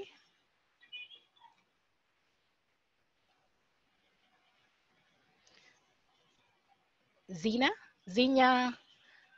Ipon? Zina Hotel po, ma'am. Good afternoon, ma'am. Alright. Okay, sino yung supervisor? Reggie. Role ko, ma'am, supervisor. Reggie, ma'am. Okay, Reggie. Alright. Go. Action. Joy, nag-send ng email sa akin yung HR natin. Napansin ko din na ilang araw na na-delete ka. At nag-send din sa akin ng mga rates mo. Ano bang nangyari? Ba't lagi kang na-delete ng nakaraang araw na to? Sir, pasensya na po sir. Sa totoo lang po, nahihirapan po kasi ako makabangon ng mas maaga dahil sa napupuyat po ako sa gabi. Napupuyat sa gabi? Ano ba yung pinagkakapuyatan mo, Joy? Sir, nagtitinda po kasi ako ng balat sa gabi, sir. Pangdagdag po ng income. Kasi po, may 3 po akong anak na pinag-aaral. Single parent lang po ako. Bakit hindi mo agad sinabi para sana nagawan natin ng paraan? Sa ngayon, tingnan mo, nagkaroon ka ng record sa HR. At siyempre, hindi natin malalaman, baka may sanction na mangyayari sa'yo. Sana nagawan natin ng paraan. Yes, sir. Gusto ko nga po kayong kausapin, sir. Kaya lang po, nahihiya po akong mag-approach sa inyo, sir. Gusto ko nga po sana, sir, makiusap sa inyo na kung po pwede po, sir, na i-adjust yung schedule ko na hindi po masyadong maaga. Sige, ganito. Kakausapin natin yung buong team para matulungan ka namin at matulungan mo rin kami sa trabaho natin kasi nga yung late mo medyo napapansin na rin ng HR. Kausapin natin yung team natin para ayos yung schedule mo para hindi ka rin mahirapan. Sir. Sir, salamat po sa... Pero, ipangako mo, hindi ka na malilate. Kasi pag late ka, alam mo na yung sanction mo. Opo, sir. Salamat. Sige. Thank you, sir. Yan lang po, ma'am. Yan po, ma'am. Thank you, ma'am. Thank you so much. Thank Okay. Scenario is tardiness. So, puyat. Talagang tinanong anong pinagkakapuyatan. Kala ko anong isasagot, no? Natawa ako, nagtitinda ng balot si Mayjoy. Kala ko ang sasabihin niya is, di mo agad sinabi, bibilisan ako ng balot. Anyway, so yun. Good thing, casual, no? Casual. I mean, very comfortable yung conversation and relationship. Makikita mo na merong openness. Although, nabanggit ni Major na medyo nahihiya siyang mag-approach dun sa supervisor. But at least, when the concern is raised, meron ding suggestion agad, no? Kakausapin yung buong team for the to adjust, no? Sometimes merong habitual tardiness, pero kahit na meron ng ginawang adjustment or help from the supervisor, ganun pa rin ang turnout. I think ang issue na talaga is yung staff, no? Kailangan it's either mag-proceed siya sa work niya o hindi na. So sometimes ganun, no? Yun nga sinasabi natin, kailangan minsan we have to be firm. We have to state facts. Hindi pwedeng lagi tayong very considerate na supervisor, because tendency is our staff would abuse that. Okay, next. Last group. Annalyn and Eliza. Hi. Hello po. Ulit. Eliza. Hi. Miss Annalyn? Okay. Hello. Hi. Miss Riza, ako po yung supervisor. Tapos si Miss Annalyn yung staff natin. Okay. Scenario Sorry, is... wala akong camera. Ako po. Yung scenario po namin is tardiness. Okay. Okay.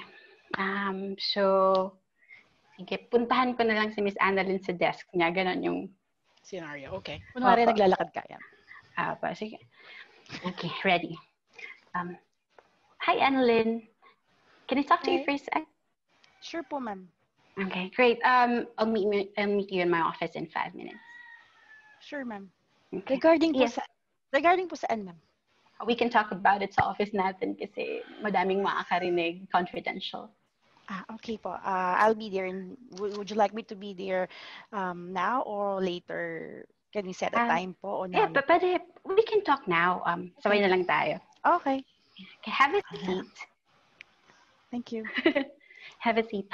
Okay, as you know, I am reviewing everyone's attendance and performances kasi ito yung last week ng month, dito tayo nagre-review ng candidates for the employee of the month.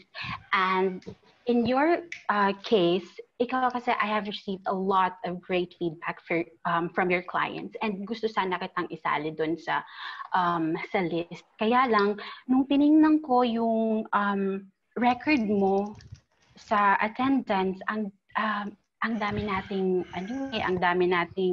late. Kaya yan sana yung gusto kong ipakausap sa'yo para sa susunod na magkaroon ulit tayo ng tawag dito, yung for next month, pwede na kitang isali. Okay? Wow, that's nakaka-touch naman yun, ma'am, na I feel, kumbaga, I'm being appreciated by the clients. First time ko po kasi marinig yun. Bigot. Oh, with regards naman po dun sa tardiness, ma'am, I offer no excuse kasi ma'am, lately nga po, dahil medyo malayo ang workplace, ang baga ang bahay namin sa office and I commute daily, medyo hirap ma'am, lalo na kasi yung transportation. If I'm coming from San Fernando, SM Pampanga, talagang yung linya. Layo.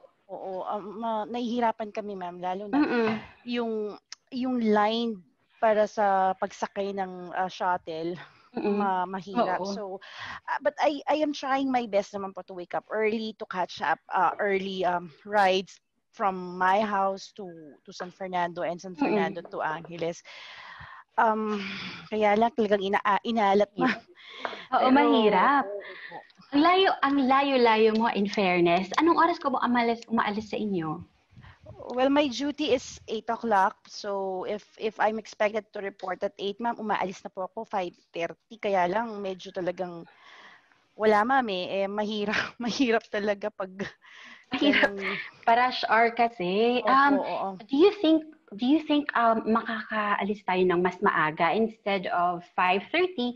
Maybe makaalis tayo ng mga 4:30 or 5 o'clock? Do you think that's possible?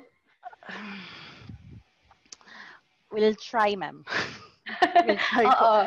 Okay, perfect. Gawan natin ng paraan, kasi gustong-gusto kong ilagay yung picture mo sa Wall of Fame natin.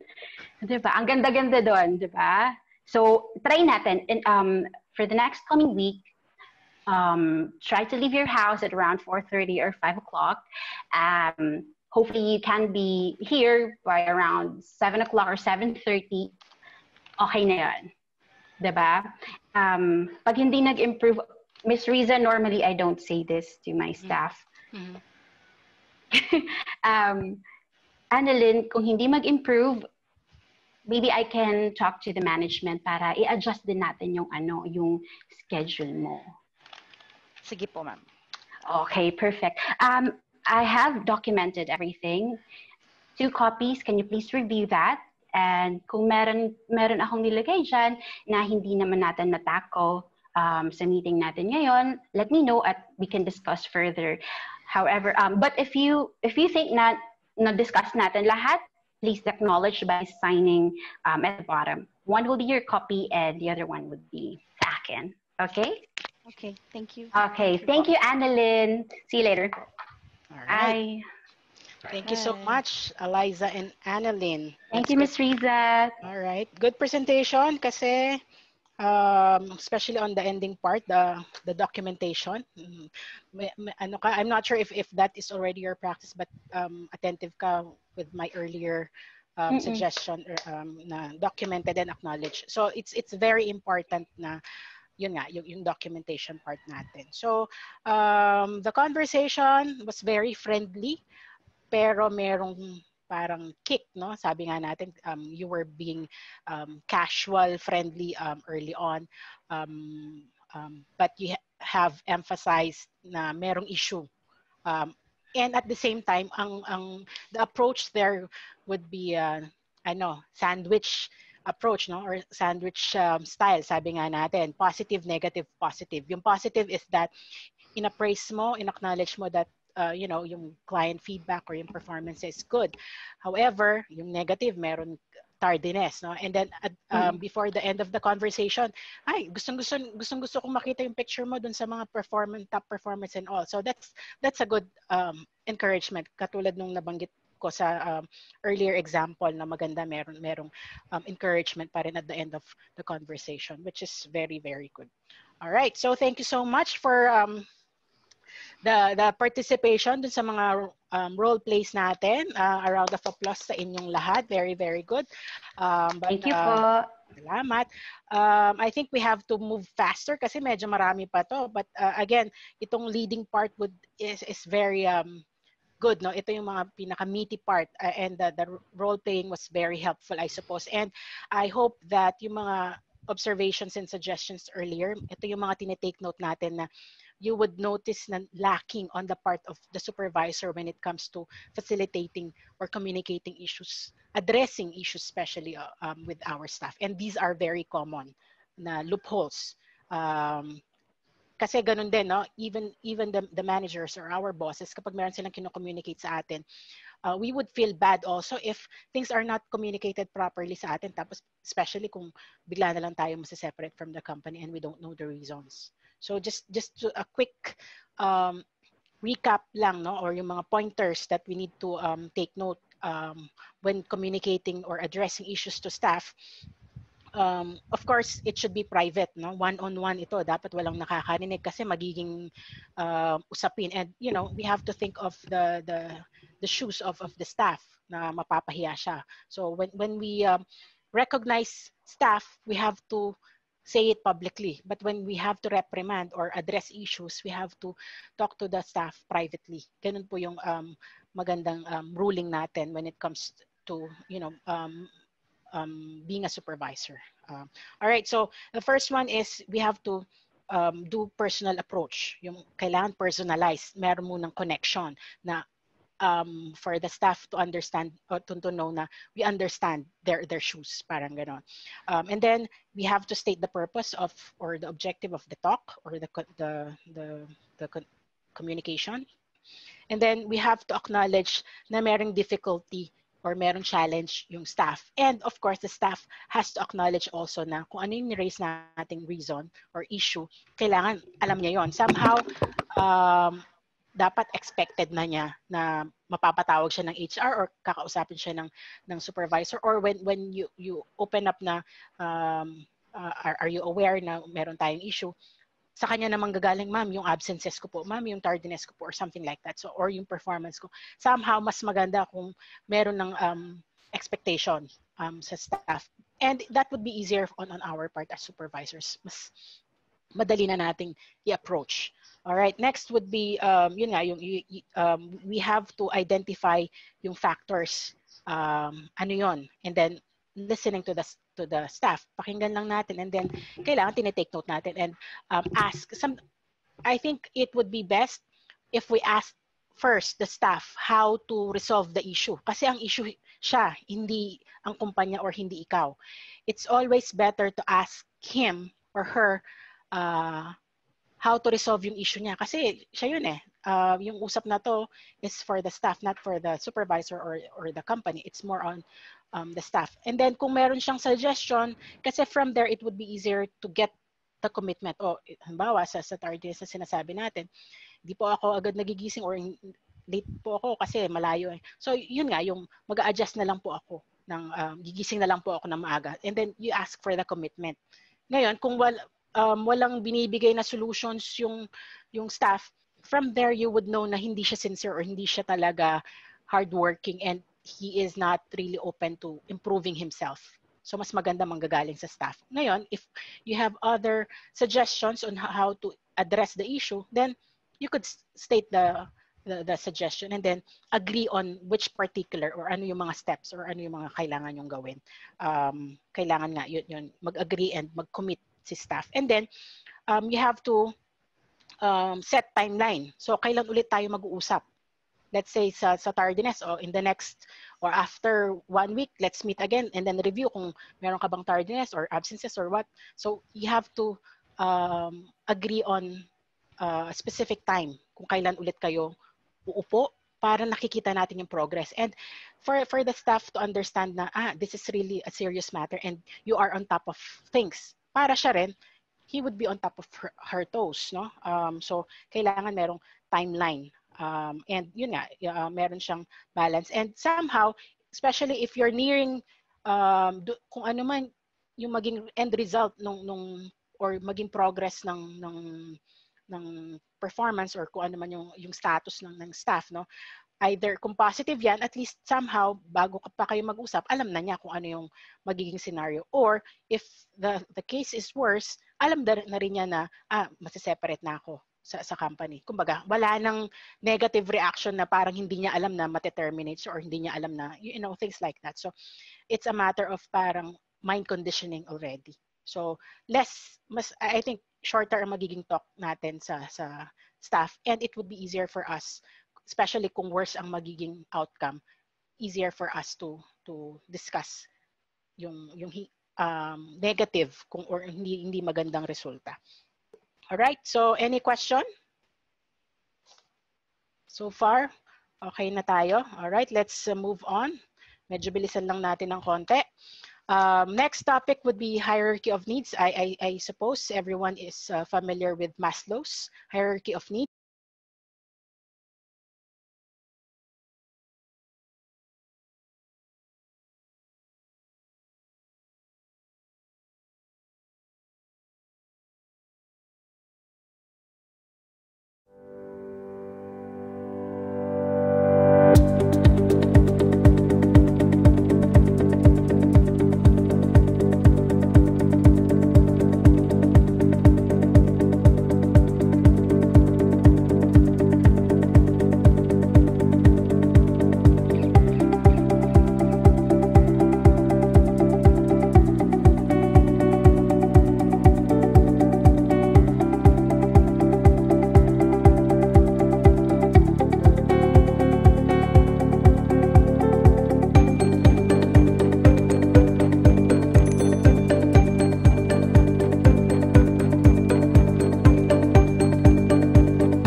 What do you think?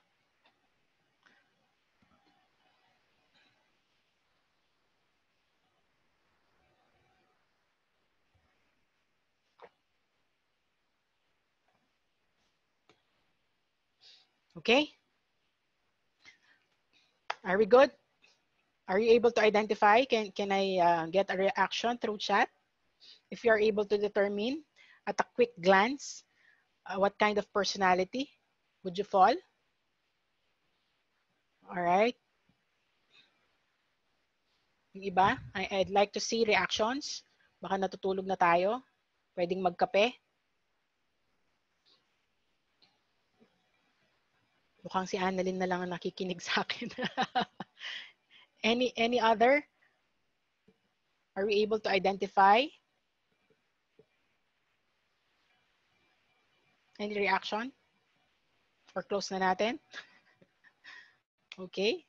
Renz is more of a C. Okay. Griffith is I. Okay. Sige nga, type in kung ano yung mga sa initial assessment natin. And then later on, we'll find out kung tama ba yung initial. Okay. May I, may S. Ayan. May C, S. Okay. So let's see. This stand for D is dominance. So their person places emphasis on accomplishing results or the bottom line and confidence. So ang behavior would be, you see the big picture, can be blunt, accepts challenges, gets straight to the point. These are, itong mga D, normally from my personal observation, whenever I conduct this kind of training, very few ang D, yung mga dominant, no? They're the quick thinkers. Ito yung mga decision makers. Dominance, they're more likely, they're in a higher position. Ito yung mga merong potentials when it comes to higher position because again, they're confident, they're very quick when it comes to decision making. Kasi basta magde-decide ako, I need the result now na. So they're more of a decision maker. All right, for the I, influence, emphasis is more on influencing or persuading other people. They're focus more on the openness in relationships. So they value relationship. Kaya, and tendency is to influence. So behavior, they show enthusiasm. They're very optimistic. Likes to collaborate. Dislikes being ignored. So ako, personally, I'm more of an I. No? Ito, before they decide, they have to make sure they consider people. And yun nga, yung very optimistic, laging may can-do attitude. No? So ito yung parang very compassionate na kind of leaders. And then S is steadiness.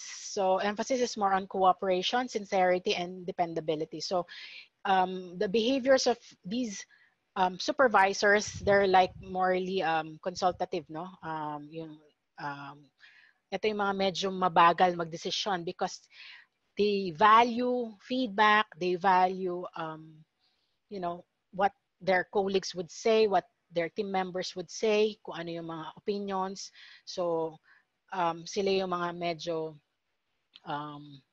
yun nga, whenever they decide or medyo late, parang buffering when it comes to decision kasi masyado silang considerate, ay baka ito yung masabi, ito yung opinion ni ganito and all that. So tendency is medyo delayed when it comes to decision making. But overall, of course, they're more particular when it comes to relationship of you know, their colleagues. Kailangan alam ko kung ano, how they perceive things. Kailangan naiintindihan niya muna yung mga group members niya or yung mga staff members niya, their opinions and all that. But essentially, dahil this is more of an HR, no? People, ito yung mga medyo matagal usap because they want to really understand. Kailangan maintindihan ko yung staff ko and kailangan ma-convey ko rin ang message ko point by point. So, tendency is longer ang communication. Apparently or essentially, when they decide on things, medyo slow mo din. And the consensus, there are people who emphasize more on the quality, accuracy, or yung competencies, no? So, dito, ito yung mga, of all the 4 types of supervisor, yung mga consensus, ito yung mga pinaka matagal mag-decide. It's because they're very objective. Kasi everything should be based on facts. Everything should be based on dun sa analysis nila of numbers. Kailangan, their tendency, these are more of like yung mga engineers, no? Kasi they like numbers, they like facts. When presenting things, kailangan ma-convince muna 100% muna sila with their decision. Otherwise, hindi sila magde-decide. So, you will be taken aback kasi kahit na anong pilit mo sa kanila, if things are not supported or yung reasoning is not supported by facts or numbers, they will not agree with you. So, ang behavior nila is, yun nga, they enjoy independence, yung reasoning is more objective, yun, very detailed-oriented. So, these are the people na ayaw magkamali, kaya nga, laging based on facts. Kailangan 100% sure muna sila before they decide. So, these are the C people or yung mga consensus natin. So, yun yung mga G's.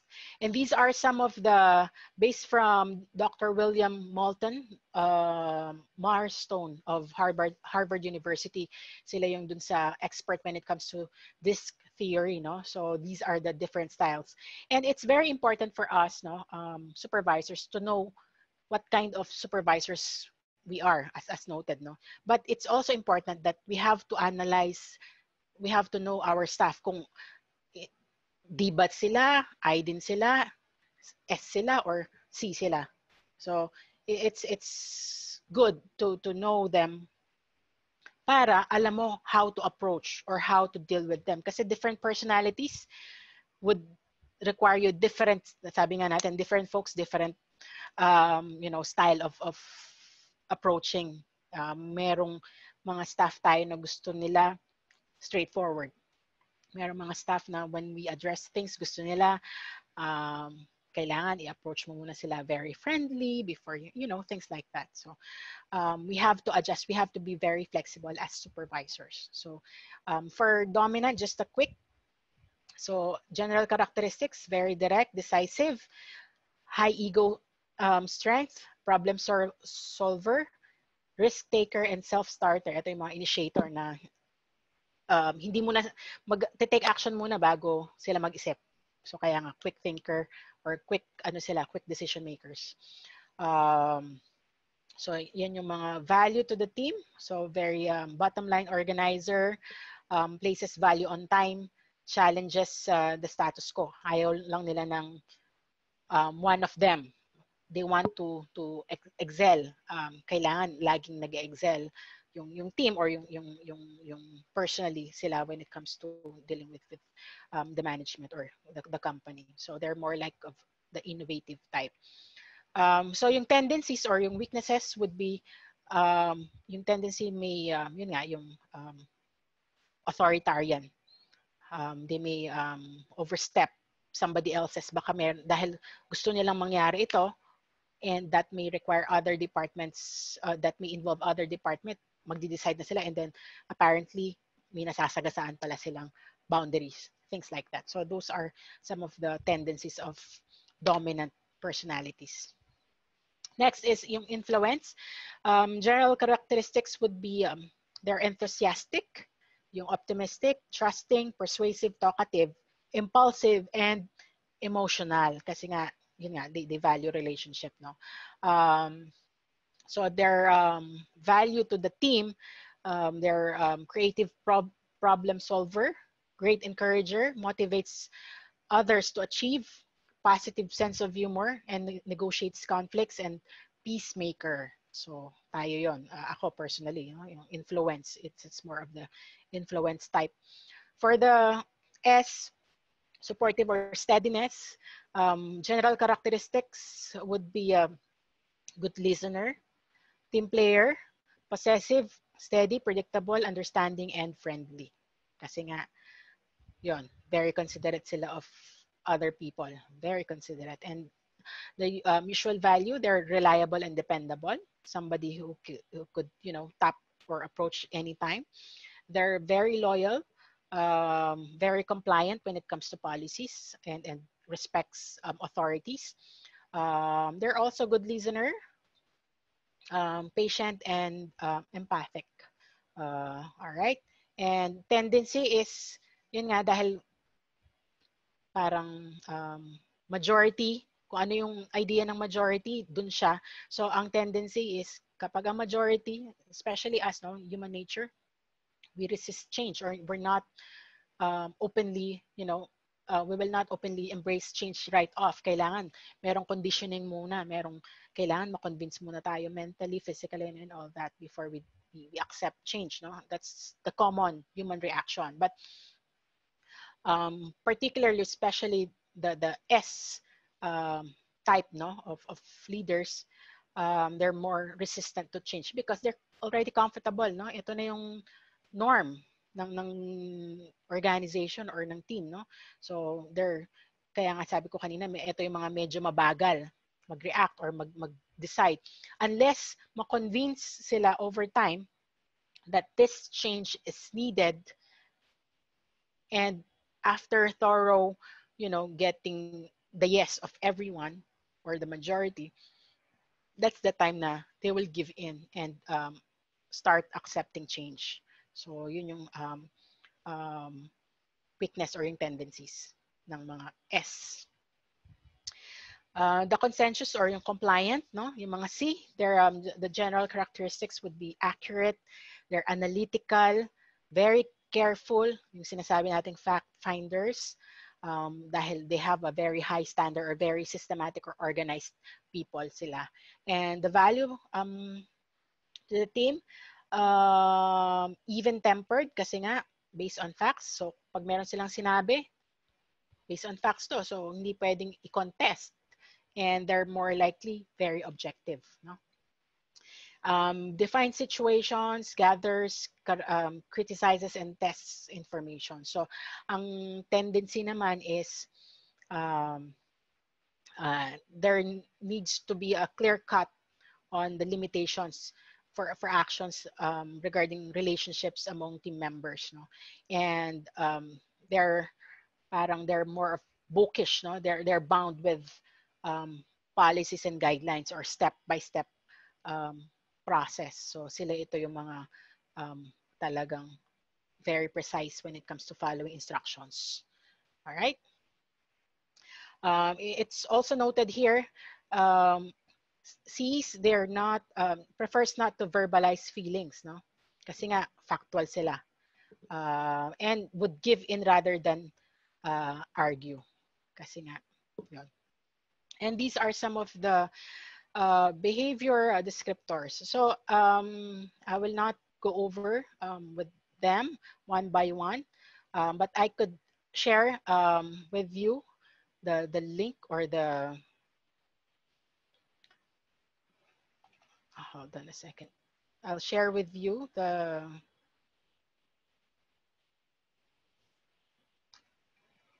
link wherein you could see these information about DISC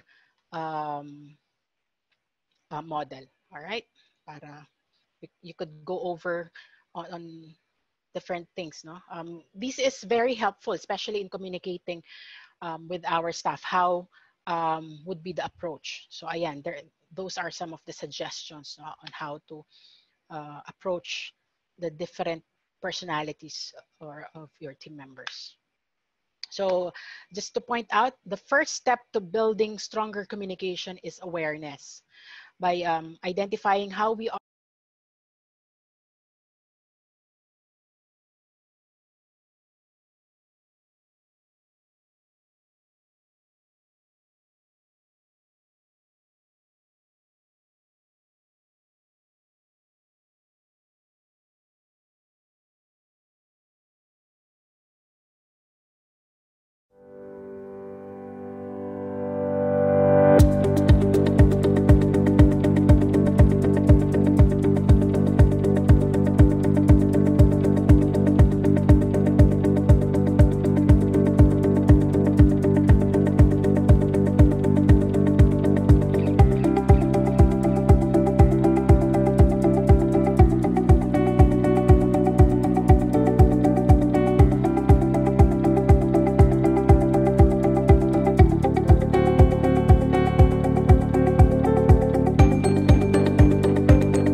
have to acknowledge each member is part of the team.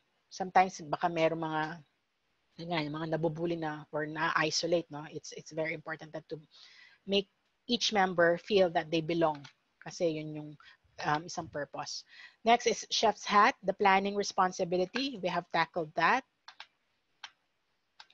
Ito, the professor's hat. It's more of training or developing the skills of the supervisor. The reporter's hat. Ito yung communication responsibility na we have touched base earlier. The judge's hat. Ito yung disciplining, as we said earlier. And the last one would be the diplomat's hat. So this is more of the relationship responsibility within the team, your relationship within your team, among your team members, and your relationship towards other department and towards the management. So that's very important as well. Okay, so we'll miss that. Any questions? I need reactions. Kung wala, yes, none. All right, kung walang questions, I'd like to play, nawala na yata. I'd like to run this one. Share with you.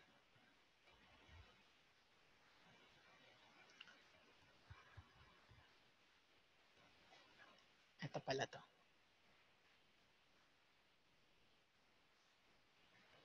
This would be my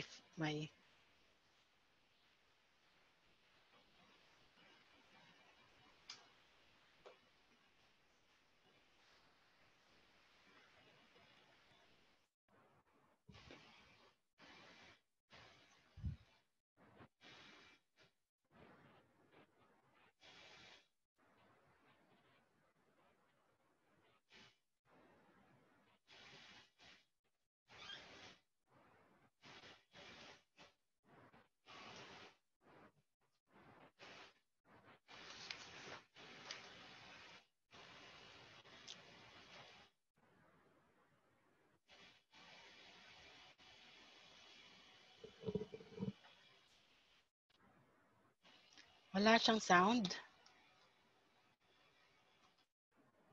You can't hear anything.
All right.